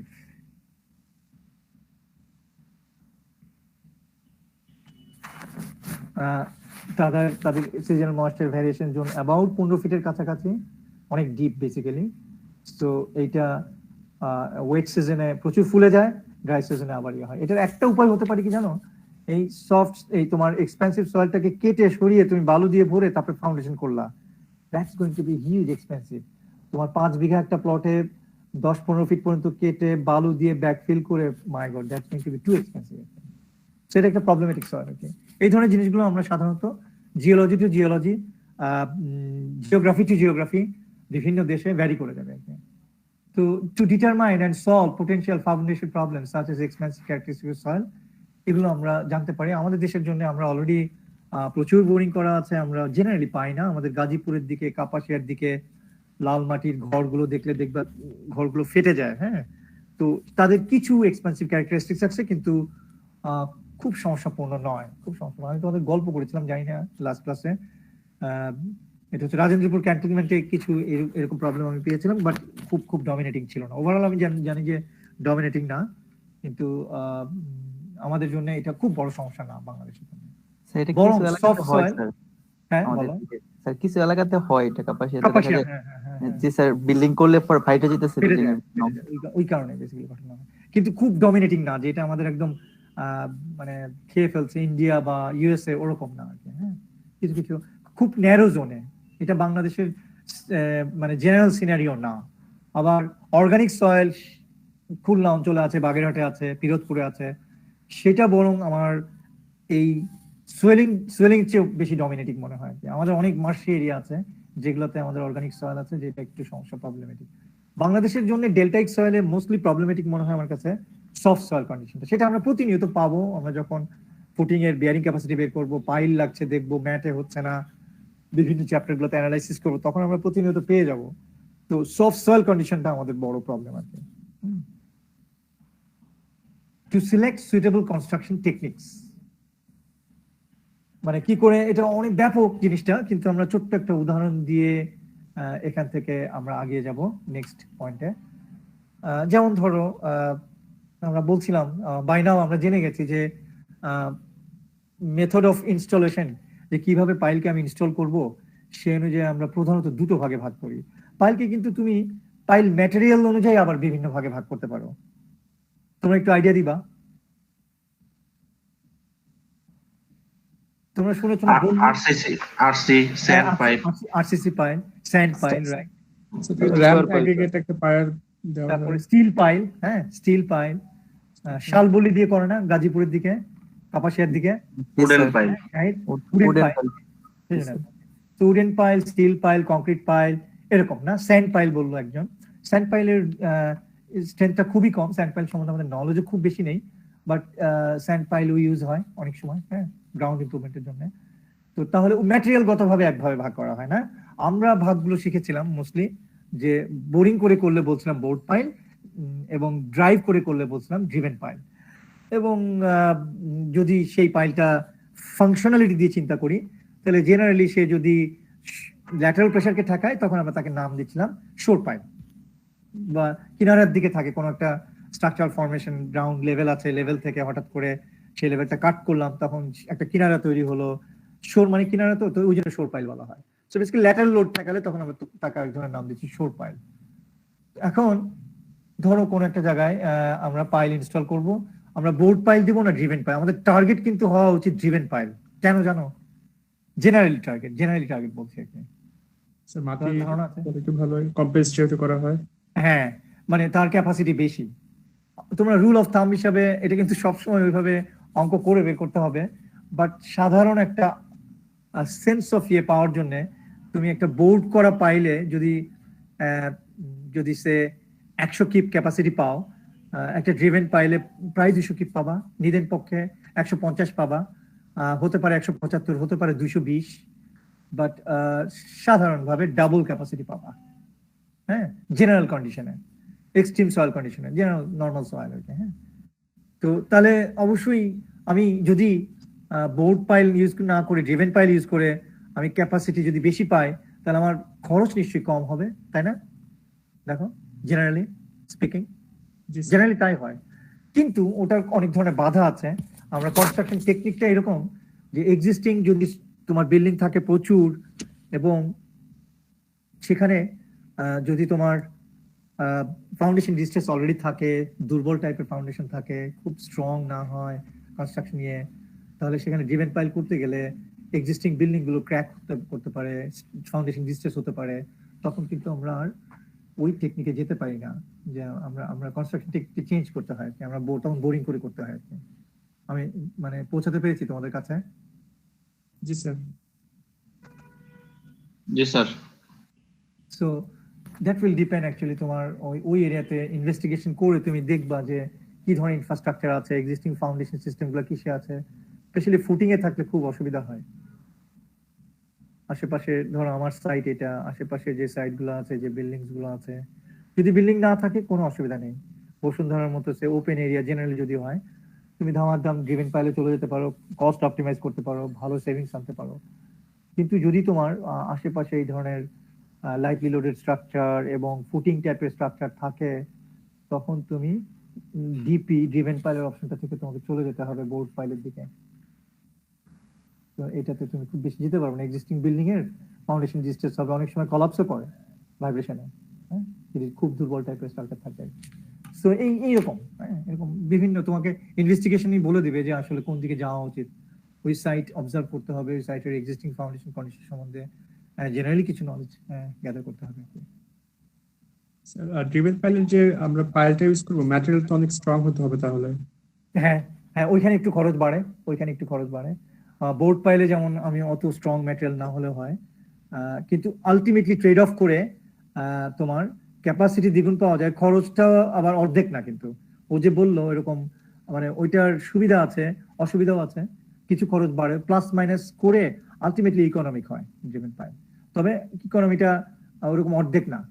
যেমন ধরো ক্যাপাসিটি আমি ড্রিভেন পাইলের দ্বিগুণ পেয়ে যাচ্ছি, কিন্তু আমার ম্যাটেরিয়াল কিন্তু স্ট্রঙ্গার লাগছে। আবার খেয়াল করো, ম্যাটেরিয়ালের পরিমাণ আবার কম লাগছে। এইভাবে ট্রেড অফ করে আলটিমেটলি দেখা যায় ড্রিভেন পাইলের খরচটা একটু কম হয়। ঠিক আছে। জি স্যার। কারণ আরেকটা জিনিস মনে রাখো, বোর্ড পাইল আমাদের দেশে খুবই অ্যাভেলেবল, মিস্ত্রি পাওয়া যায়, সবকিছু অ্যাভেলেবল বেশি, তার বোরিং করার কস্টিং ও ইনস্টল করার কস্টও কম। কিন্তু আমরা যদি ড্রিভেন পাইল যদি ইনস্টল করতে যাই, একটু স্পেশাল টাইপের লাগে, একটু কস্টিংটা বেশি আর কি।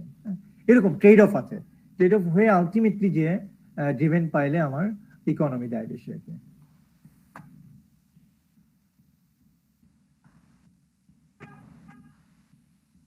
অলরাইট, আরেকটা পয়েন্ট হচ্ছে to ascertain the stability of the soil as a construction material. আমরা পুরো জিওটেকনিক্যাল ইঞ্জিনিয়ারিং ব্যাপক একটা চিত্র কিন্তু এখান থেকে উইদাউট গোয়িং নিটিগিটি ডিটেইল অঙ্ক বা ওইরকম ক্লাসিক্যাল ইয়েতে অ্যাপ্রোচে যাওয়া ছাড়াই কিন্তু আমরা ব্যাপকভাবে আলাপ করছি আর কি, যেটা আমাদের কোর্সকে হেল্প করবে আই বিলিভ।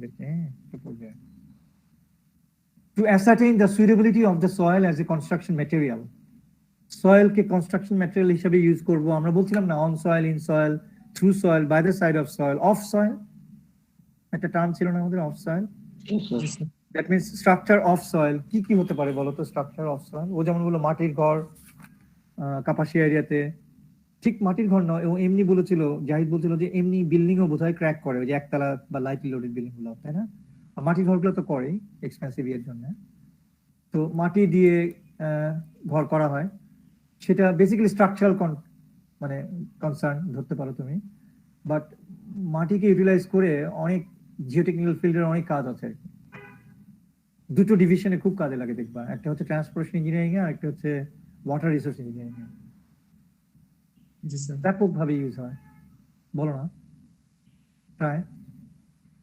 যেমন ধরো ট্রান্সপোর্টেশন ইঞ্জিনিয়ারিং এর মেইন ইয়ে কি, দুটো পার্ট, তাই না? একটা হচ্ছে প্ল্যানিং পার্ট, কোথা দিয়ে নিবা রাস্তাঘাট, আর একটা হচ্ছে ম্যাটেরিয়াল পার্ট, রাস্তা তৈরি করা।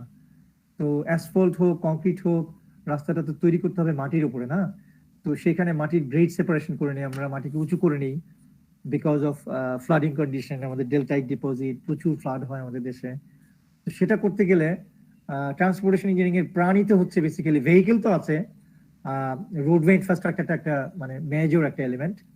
সেখানে যে এমব্যাঙ্কমেন্ট হচ্ছে অনেক বড় একটা খরচের বিষয়। সো যখন আমরা এমব্যাঙ্কমেন্ট করতে যাই, রোডওয়ে এমব্যাঙ্কমেন্ট, তখন আমাদের আলটিমেটলি সয়েল ইউজ করতে হয়, সয়েল ইউজ করে এমব্যাঙ্কমেন্টটা বানাতে হয়। তারপরে আমরা সাবগ্রেড, ইনফ্যাক্ট যেখানে এমব্যাঙ্কমেন্ট করা হয় না সেখানেও কিন্তু সয়েলকে লাগে আমাদের। হ্যাঁ, যেমন ধরো ট্রান্সপোর্টেশন নিয়ে আগে বলি, আমরা বাইনাও শিখেছি না, বেজ, সাব বেজ, তাই না? পেভমেন্টের ক্ষেত্রে ম্যাটেরিয়ালের দিক থেকে base material, sub base material, খোয়া ইউজ করা হয় সাব বেজে। তারপর আরেকটা আছে না, সাবগ্রেড। হ্যালো জি sir. Hello, yes sir. Subgrade পেয়েছো টার্মটা? সাবগ্রেড। জি স্যার। জি স্যার। তো আমি যদি এমব্যাঙ্কমেন্ট নাও করি, সে আমাদের এক্সিস্টিং গ্রেডেই আমি রোডওয়ে করছি আর কি, বন্যা টনা নেই, তাতেও তো আমার ধরো অ্যাসফাল্ট হোক, কংক্রিট হোক, বেজ ম্যাটেরিয়াল থাকবে, সাব বেজ থাকবে, যেগুলো খোয়া টোয়া দিয়ে আমরা করি সাধারণত। সাবগ্রেডকে আমাদের কি স্ট্রঙ্গার করতে হবে, তো তাছাড়া রাস্তা টিকবে না তো বেশি দিন। জি স্যার। সো এইগুলো সুইটেবল কিনা, হ্যাঁ, সেখানে আমাদের এক্সপ্লোর করে সাবসারফেস এক্সপ্লোরেশনের মাধ্যমে আমরা জানতে পারবো যে আসলে সেটা ইউটিলাইজ করা যাবে কিনা, ওই ম্যাটেরিয়ালটা দিয়ে আমরা রোডওয়ে এমব্যাঙ্কমেন্ট করতে পারবো কিনা, হ্যাঁ, বেজ ম্যাটেরিয়াল, সাবগ্রেড ম্যাটেরিয়াল হিসেবে ইউজ করতে পারবো কিনা, ফাইন, এমব্যাঙ্কমেন্ট বানাতে পারবো কিনা, সেটাও আমাদের আলটিমেটলি ইনভেস্টিগেট করে, এক্সপ্লোরেশন করে আমাদের ইনভেস্টিগেশন আমরা বের করতে পারবো, যদি আমাদের প্রজেক্টে ওরকম হয়। তো ট্রান্সপোর্টেশন ইনফ্রাস্ট্রাকচারের মেজর উপাদানই তো হচ্ছে এই রোডওয়ে এমব্যাঙ্কমেন্ট। আর ওয়াটার রিসোর্স ইঞ্জিনিয়ারিং এ যেও তোমরা এই একই জিনিস পাবা, যে ধরো কত 20,000-24,000 কিলোমিটার না বাংলাদেশের নদীপথ বা নদীর ইয়ে, এটা আরো বেশি হবে, বাট আমাদের ন্যাশনাল ডেটাবেস বলে 24,000 কিলোমিটার আমাদের নদীর ইয়ে। হ্যাঁ, তাহলে সেই ক্ষেত্রে অ্যাটলিস্ট কত 24×48,000 কিলোমিটার এমব্যাঙ্কমেন্ট যদি চিন্তা করি, যদিও সব নদীতে আমাদের এমব্যাঙ্কমেন্ট নেই। তো যখন আমরা এমব্যাঙ্কমেন্ট করবো, ফ্লাড প্রোটেকশন এমব্যাঙ্কমেন্ট আর কি, তখন বেসিক্যালি মোস্ট অফ দ্য ক্ষেত্রে আমার কি হচ্ছে যে সয়েল ম্যাটেরিয়াল ব্যবহার করা হচ্ছে, অন্য কিছু তো না। এবং এই সয়েল কিন্তু আমরা জেনারেলি অন সাইট সয়েলটাকে ইউজ করি, কেন বলতো?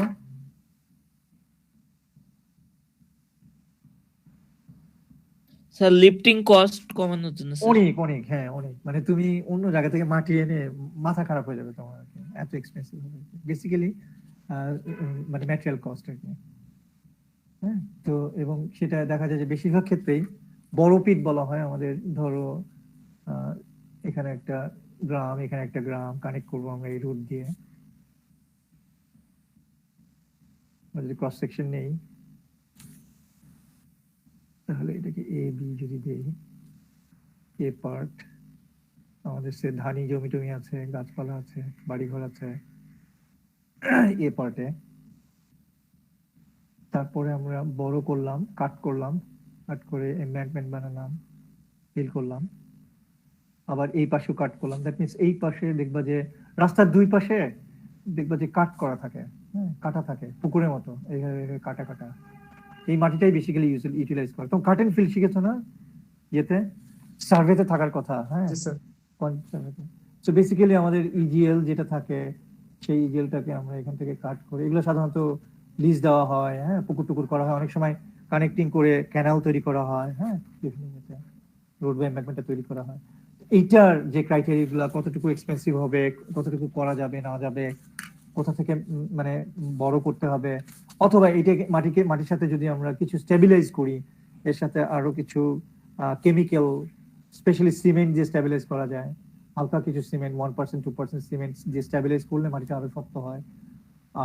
প্রক্টর ডেন্সিটি মেনটেন করে করলে মাটিটা আরো শক্ত হয়। আমরা প্রক্টরের ব্যাপক ব্যবহার পাবো এরকম ভাবে এমব্যাঙ্কমেন্টে, সেটা রোডওয়ে এমব্যাঙ্কমেন্ট হোক অথবা ফ্লাড প্রোটেকশন এমব্যাঙ্কমেন্ট হোক।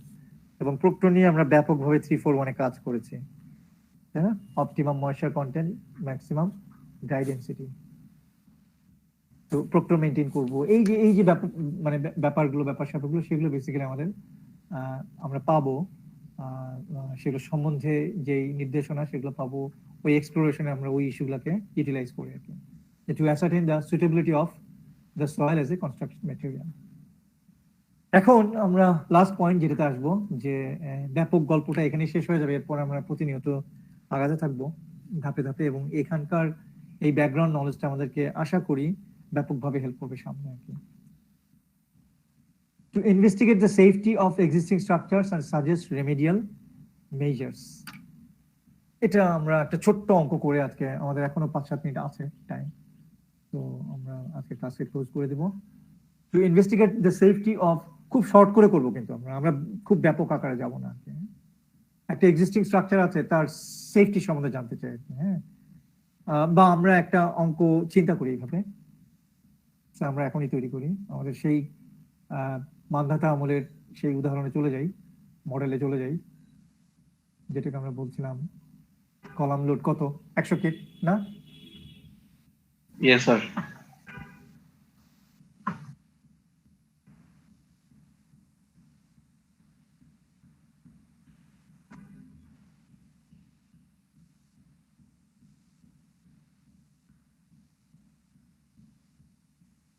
কোন একটা বিল্ডিং এর ফাউন্ডেশন তুমি খুঁড়ে, সে গার্মেন্টস বিল্ডিং এ তোমাকে চেক করতে দেওয়া হলো,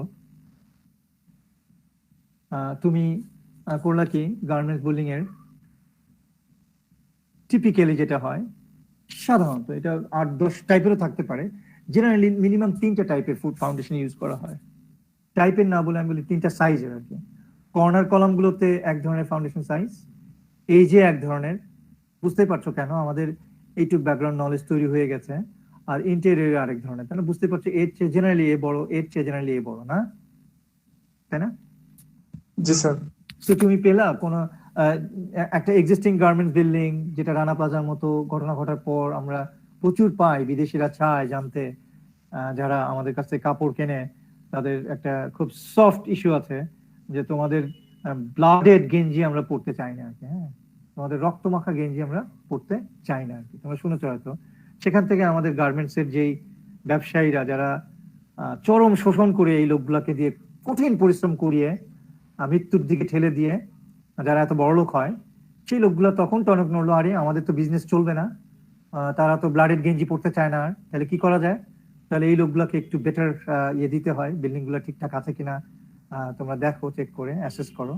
তো এটাকে বলা হয় স্ট্রাকচারাল অ্যাসেসমেন্ট অথবা health assessment of existing building, আমি যেটাকে খুব প্রপার নেম বলি আর কি। এই নামটাই আমার কাছে বেশি প্রিয়, এসিআই ইউজ করে এই নামটা, health assessment of existing building. একটা এক্সিস্টিং বিল্ডিং এর হেলথ কেমন, তার মধ্যে সেফটি একটা বড় ফ্যাক্টর। তো আমরা যদি ফাউন্ডেশন সেফটি দেখতে চাই, সেটা যে সবচেয়ে বড়, সেটাও বুঝতে পারছো তোমরা, লোড প্যাথ অনুযায়ী সব লোড এসে আলটিমেটলি এখানে হুড়মুড় করে, ঘুমড়ি খেয়ে পড়ে, সাবসারফেসে ট্রান্সফার করে দেয়। তো তুমি 100 কিপের কলাম লোড আছে এবং সেখানে ফুটিংটা আছে, সে ধরো কথা বলছি, সে ধরো 3 ফিট বাই 3 ফিট। তুমি মাটির বিয়ারিং ক্যাপাসিটি, ওয়েল আমি সেটাতে না যাই, তুমি এখন এটাকে অ্যাসেস করবা যে, তাহলে আমরা জেনারেলি যেটা করি, 3 টাইপের ফুটিং এক্সকেভেট করি, খুবই গুইশ কাজ, খুবই মানে ন্যাস্টি কাজ কিন্তু, হ্যাঁ, কারণ বিল্ডিং যখন হয়ে যায়, আমাদের দেশে অনেক ধরনের ডিস্টরশন থাকে বিল্ডিং এর, অনেক ধরনের অ্যানোমালি থাকে, সোয়াল লাইন টাইন লিক থাকে, ওই সমস্ত লিকেজ দিয়ে পানি যে আমাদের যখন আমরা ফুটিং কেটে করি না, এই সমস্ত জায়গায় পানি চলে আসে, এসে ট্র্যাপড হয়ে জমে, খুবই ন্যাস্টি, মানে কাদা গুইস টাইপের হয়ে থাকে আর কি। আমি প্রচুর কাজ করেছি এই ধরনের, যে কারণে বলছি যেগুলো আমি জানি। তো সেই প্রেক্ষাপটে দেখা যায় যে খুবই বিশ্রী কাজ। তো এক্সিস্টিং ফুটিংটার তুমি সাইজ নিলা, অ্যানালাইজ করলা, কলাম লোড কত পেলা 100 কিপ, ফুটিং এর সাইজ পেলা 3 ফিট বাই 3 ফিট, পাশে বোরিং করলা, জিওটেকনিক সাবসারফেস এক্সপ্লোরেশন যেটা বলছি আমরা এই চ্যাপ্টারে, এক্সপ্লোর করে তুমি সেখান থেকে সয়েল প্রপার্টি জানলা, সি কত, ফাই কত, হ্যাঁ, জানার পরে তুমি টার্জিগির বিয়ারিং ক্যাপাসিটি হোক, অথবা লাস্ট ক্লাসে কিন্তু গল্প করেছে জিনিসগুলো, সবই কিন্তু ইন্ডিকেটিভ ভাবে গল্প করেছে। আমরা চ্যাপ্টার বাই চ্যাপ্টার ডিটেল যাব। তাহলে সাম ইকুয়েশন দিয়ে তুমি পেলা তার ultimate bearing capacity equals to something পেলাম। সে ধরো আমি পেলাম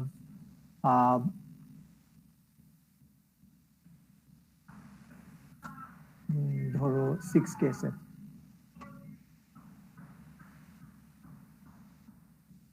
ঠিক আছে?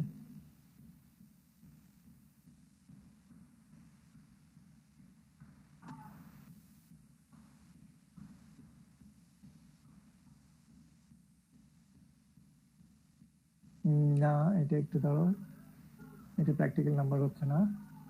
10 যদি ধরি তাহলে 10 কেসের, তাও হচ্ছে না, এটা এখানে টিকবে না, একটু ইমপ্র্যাকটিক্যাল হচ্ছে নাম্বারটা। দাও আমি একটু অ্যাডজাস্ট করে নিই হিসাব করে। 9 9 10 ধরি, 10 10 100, আচ্ছা 4 ফিট বাই 4 ফিট ধরি আমি। ওয়েল, আমরা কনভেনশনে নিয়েছিলাম, তোমাদেরকে বারবার বলছিলাম 4 বাই 4, তাহলে 4 কেএসএফ হবে, ঠিক আছে, ফাইন থাকুক। আমরা এই পর্যন্ত ক্লাসে যে অঙ্ক করে এসেছি, 5 ফিট বাই 5 ফিট একটা ফুটিং করছিলাম না সবসময়, খেয়াল করো তো একটু, 4 কেএসএফ প্রেসার হচ্ছিল, তাহলে আমাদের সহজ হবে, ওই ক্যালকুলেশন আর যেতে হবে না। তাহলে এখানে প্রেসারটা পড়ছে 4 কেএসএফ, আর আমি আলটিমেট বিয়ারিং ক্যাপাসিটি পেলাম সে ধরো 6 কেএসএফ, আমি যেটা বলছিলাম আর কি। ওকে, এখন আমরা আসি, খেয়াল করো, আলটিমেট বিয়ারিং ক্যাপাসিটি বলেছি, কিন্তু দ্যাট মিনস ওই ফুটিংটা ম্যাক্সিমাম প্রেসার যেটা নিতে পারবে অ্যালাউয়েবল না, আলটিমেট, যেটা হচ্ছে 6 কেএসএফ। আমরা এই গল্প কিছুটা করেছি যে আমরা আলটিমেটটা ব্যবহার করি না, আমরা এফ প্রাইম সিটা সরাসরি ব্যবহার করি না, আমরা কিছু ফ্যাক্টর সেফটি ইউজ করে নেই, তাই না? তাহলে অ্যালাউয়েবল বিয়ারিং ক্যাপাসিটি কত হবে বলো? ফ্যাক্টর সেফটি 2.5 দিলে 2.4। ওকে, তাহলে এখান থেকে তোমরা নিজেরা এখনই অনেকেই পারবে এটা করে ফেলতে ঠাস করে। তাহলে আমরা একটা এক্সিস্টিং স্ট্রাকচারের সেফটি লেভেল জানতে চাচ্ছি। তাহলে এক্সিস্টিং স্ট্রাকচারের লোড আছে পি হচ্ছে 100 কিপ, অ্যানালাইসিস করে পাওয়া গেছে। এক্সিস্টিং স্ট্রাকচার এক্সপ্লোর করে ফুটিং এর সাইজ পেয়েছি আমরা B equals to L equals to 5 by 5, তাই না, 5 ফিট। তাহলে আমার প্রেসার কত দেওয়া আছে বলো তো ফুটিং এ? দ্যাট মিনস ইনডিউস প্রেসার, যে প্রেসারটা কাজ করছে ফুটিং এ এখন, সেই প্রেসারটা কত? এটা 100 divided by 5 into 5 to 4 KSF. তাহলে তুমি খুশি হয়ে যাবা যে it is less than 6 KSF. 6 KSF মাটি আলটিমেটলি নিতে পারে, তাহলে অ্যাটলিস্ট রক্ষা, সে কারণে জিনিসটা টিকে আছে আর কি, হ্যাঁ। কিন্তু এটার সেফটি লেভেলটা মেনটেন করছে না আর কি। ফ্যাক্টর সেফটি কত থাকতে হয় আমাদের মোটামুটি ভাবে? আমরা লাস্ট ক্লাসগুলোতে, ইমিডিয়েটলি লাস্ট ক্লাসে না হলে গল্প করেছি, সয়েলের জন্য আমরা 2 to 3 সাধারণত চিন্তা করি, তাই না? জি স্যার। বিয়ারিং ক্যাপাসিটিতে 2.5। আচ্ছা, তাহলে এখন একটু দেখি আমরা বিভিন্ন ভাবে অ্যানালাইসিস করতে পারি। আমাদের রিকোয়ার্ড ফ্যাক্টর অফ সেফটি কত? ফ্যাক্টর অফ সেফটি বলো, এফএস রিকোয়ার্ড 2.5। আর ফ্যাক্টর সেফটি অ্যাভেলেবল বিভিন্ন ভাবে করা যায়। অ্যাভেলেবল, ওই বিল্ডিংটাতে অ্যাভেলেবল কত?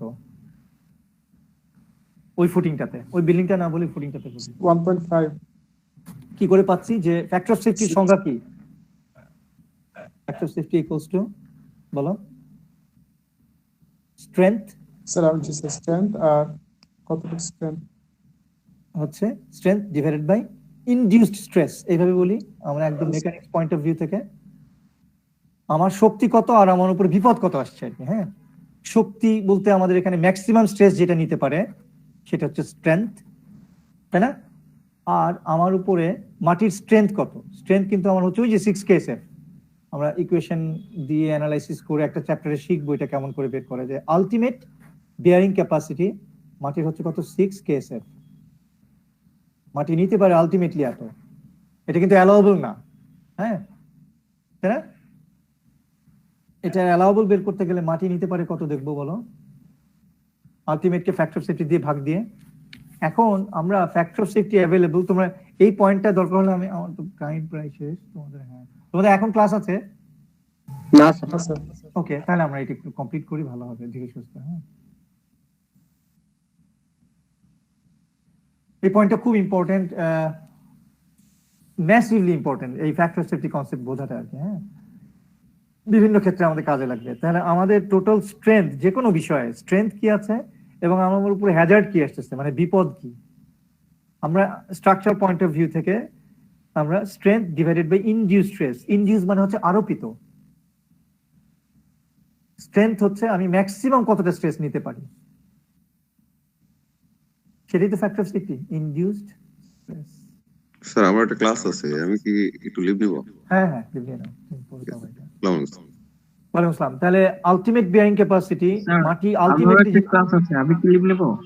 হ্যাঁ নিয়ে নাও, যাদের ক্লাস আছে লিভ নিয়ে নাও, অসুবিধা নেই। আমি লেট মি ফিনিশ, ভালো হবে আর কি। হ্যাঁ, ultimate bearing capacity that means soil ultimately নিতে পারে 6 কেএসএফ, তাহলে সয়েলের আলটিমেট স্ট্রেংথ হচ্ছে এটা, খেয়াল করো না, 6 কেএসএফ। জি স্যার। আর আমি এই মুহূর্তে সয়েলে প্রেসার দিচ্ছি কত, পি ক্যালকুলেট করলাম 4 কেএসএফ, তাহলে 4 কেএসএফ প্রেসার দিচ্ছি, সে নিতে পারে আরো বেশি, তাহলে এইটুকুই তো তার ফ্যাক্টর অফ সেফটি, তাই না? Divided by induced stress, induced stress মানে অ্যাপ্লাইড স্ট্রেস, ইনডিউস কথাটা তোমরা বলতে পারো এই ক্ষেত্রে অ্যাপ্লাইড স্ট্রেস, তাহলে কত, ও যেটা বললো ফারহাদ বললো না 1.5, তাই না factor of safety? G sir. এই তো আমাদের থাকতে হবে 2.5, তাহলে ফ্যাক্টর অফ সেফটি রিকোয়ার্ড হচ্ছে 2.5 আর ফ্যাক্টর অফ সেফটি অ্যাভেলেবল হচ্ছে আমরা পেলাম কত 1.5, so it doesn't satisfy. Factor of safety available থাকতে হবে always should be greater than 2 নিদেন পক্ষে, তাই না? আমরা জেনারেলি 2 to 3 হচ্ছে ফ্যাক্টর অফ সেফটি রেকমেন্ড করি কি আছে। তো তখন এটা কি করতে হবে, রেট্রোফিটিং মেজার নিতে হবে, হয় এটার অকুপেন্সি টাইপ চেঞ্জ করে দিতে হবে, গার্মেন্টস থেকে অন্য কিছুতে ট্রান্সফার করতে হবে বিল্ডিংটাকে, অথবা একটা ফ্লোরের অ্যাক্টিভিটি কমিয়ে দিতে হবে, অথবা ফুটিংকে বড় করতে হবে, অথবা আন্ডারপিনিং করে ফুটিং এর নিচে মাইক্রো পাইল দিতে হবে, এরকম কিছু একটা প্রপার ফ্যাক্টর সেফটি রাখতে গেলে। ঠিক আছে না? তো এই কথাটাই শর্ট করে আমরা ইয়ে করলাম। আমরা বিভিন্ন ভাবে এটা অ্যানালাইজ করে দেখতে পারি, যেমন ধরো আরেকভাবে এটাকে অ্যাপ্রোচ নেওয়া যায় যে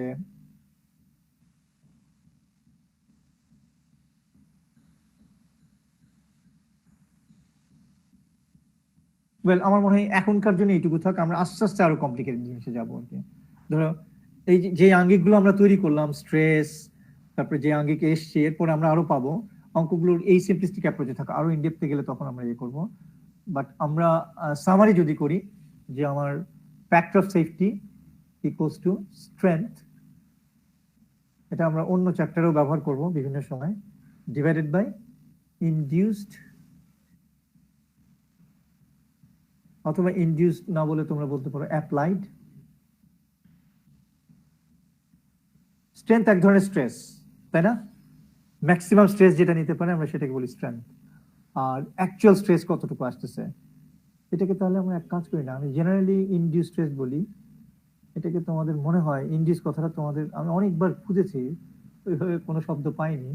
অ্যাকচুয়াল স্ট্রেস কথাটা দিই, অ্যাকচুয়াল তোমাদের জন্য কোনটা ভালো হবে, ইনডিউস না অ্যাপ্লাইড না actual? Sir actual stress. Strength মানে হচ্ছে তার একটা হাইপোথেটিক্যাল জিনিস, ওটাকে নিয়ে যদি আমি লোড দিতে থাকি, দিতে দিতে দিতে দিতে ম্যাক্সিমাম যেটা সে নিতে পারবে স্ট্রেস, সেটাকে বলছি আমরা স্ট্রেংথ। আর অ্যাকচুয়ালি ওখানে কাজ করছে যেটা, তো আমরা সুন্দর এটাকে চেঞ্জ করে নিতে পারি। আমি সবসময় এই পর্যন্ত এই শব্দগুলো ইউজ করেছি। স্যার অ্যাকচুয়ালের বদলে কি অ্যাপ্লাইড ইউজ করতে পারি স্যার? হ্যাঁ করো, আমি ওইটাই জানতে চাচ্ছি তোমাদের দিক থেকে কোনটা হয়। অ্যাপ্লাইড, অ্যাপ্লাইড ভালো হয়। ক্যাপাবিলিটি হচ্ছে স্ট্রেংথ, হ্যাঁ হ্যাঁ ঠিক আছে। আর আমার উপর কতটুকু বসে দেওয়া আমরা হচ্ছে যা অ্যাপ্লাই করতেছি সেটা ক্যাপাবিলিটি কতটা, ক্যাপাবিলিটি তার সামর্থ্যটা ডিভাইডেড বাই অ্যাপ্লিকেশন, তাই না? Capability divide by applied stress. Alright, তাহলে ওটা আমরা পাচ্ছিলাম যে ক্লার্কজিগের ইকুয়েশন দিয়ে হোক বা যে কোনো একটা ইকুয়েশন দিয়ে ওই সয়েলটা আলটিমেটলি নিতে পারে 6 KSF। হ্যাঁ, সেই 6 KSF বের করতে গিয়ে আমাদের ওই সয়েলের প্রপার্টি লাগবে গামা কত, সি কত, ফাই কত, বিভিন্ন জিওটেকনিক্যাল প্যারামিটারগুলো, যেটা 341 থেকে আমরা নেব, নিয়ে 441 এই সূত্র দিয়ে আমরা বের করবো এত। তারপরে আমরা যে অ্যানালাইজ করে দেখব যে তার ফ্যাক্টর সেফটিটা রিকোয়ার্ড ইয়েতে আছে কিনা আছে। খুব রকেট সায়েন্স না, কিন্তু কাইন্ড অফ লাইক দিস। কিন্তু এই পার্টটা আমি আমার কাছে মনে হয় অনেক ইন্টারেস্টিং। তোমরা এই পর্যন্ত যা শিখেছো বিভিন্ন জিনিসের একটা কাইন্ড অফ খুব সরলীকরণ করে জিনিসটাকে এক্সপ্রেস করা, একটা বিল্ডিং এর সেফটি বের করার চেষ্টা করা, হ্যাঁ, জিওটেকনিক্যাল পয়েন্ট অফ ভিউ থেকে। এরকম আমরা যদি এক্সপ্লোর না করি তাহলে কিন্তু জানতে পারবো না আমার বিল্ডিংটার সেফটি লেভেলটা কেমন আছে আর কি। আমাদের প্রচুর গার্মেন্টস বিল্ডিং আছে যেগুলোতে অ্যানালাইজ করে কাজ করা না, ডিজাইন করা না, যে কারণে অনেক ফেইলও করেছিল। আমাদের প্রচুর বিল্ডিং আছে গার্মেন্টস করা হয়েছে যেগুলো আসলে রেসিডেন্সিয়াল বিল্ডিং ছিল, লোডিং প্যাটার্ন এক ধরনের ভাবে ডিজাইন করা ছিল, ডিজাইনও গ্যাপ ছিল। সব মিলিয়ে আমাদের অনেক অনেক গার্মেন্টস বিল্ডিং কে তোমরা জানো যে তারা বন্ধ করে দিয়েছিল টেম্পোরারিলি, তারপর আস্তে আস্তে আস্তে সেগুলোকে রেমেডিয়াল মেজার নেওয়া হচ্ছে এবং অ্যালাউ করা হচ্ছে ইউজ করার জন্য আর কি। হ্যাঁ, তো আমরা পরে আরো আলাপ করবো। আমরা এটা বেসিক্যালি ফাউন্ডেশন সেফটি নিয়ে কথা বললাম কিন্তু আর কি। তো ঠিক আছে, আমাদের মেকআপের ইয়েটা আমরা রাখবো। এই আমি অন্য শনিবারে, যেটা পরের শনিবার আর কি, এই শনিবারে তো আমি গোফাপ হলো, আমি মানে খুলে উঠতে পারলাম না।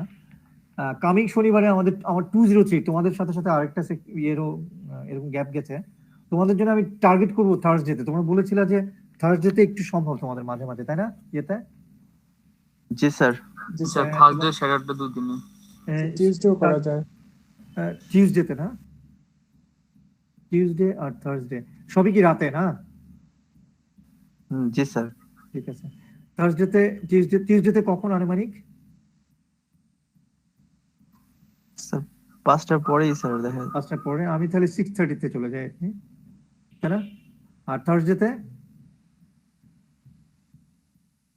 স্যার ওই সময় এতগুলো ক্লাস নিব না, ভয় পাও না, যে কোনো একদিন নিব আর কি। হ্যাঁ, থার্সডেতে গুলো স্যার আমার 3টার দিকে করতে পারবো স্যার। আমার টিচিং মিটিং আছে 3টার সময়। হ্যাঁ, তাহলে ওই 6:30 তে চলে যায় না? জি স্যার, মানে 6:30 ভালো হয় স্যার। তাই না? ঠিক আছে, 6:30 তে নিয়ে তারপর আমি আবার আরেকটা সেকশনকে নিতে পারবো, ওদের যদি অ্যারেঞ্জ করতে পারি। ঠিক আছে, তাহলে থ্যাংক ইউ। হ্যাঁ, ওকে। আসসালামু আলাইকুম। আসসালামু আলাইকুম স্যার। যা বাবু, ঠিক আছে, ওয়ালাইকুম সালাম। বাসায় যাও, ঘুমাও। ঘুমাও তোমরা এখন। রেকর্ডিং হচ্ছে, আমার নিজ দায়িত্বে লিভ নিয়ে নি। রেকর্ডিং হচ্ছে। Good night.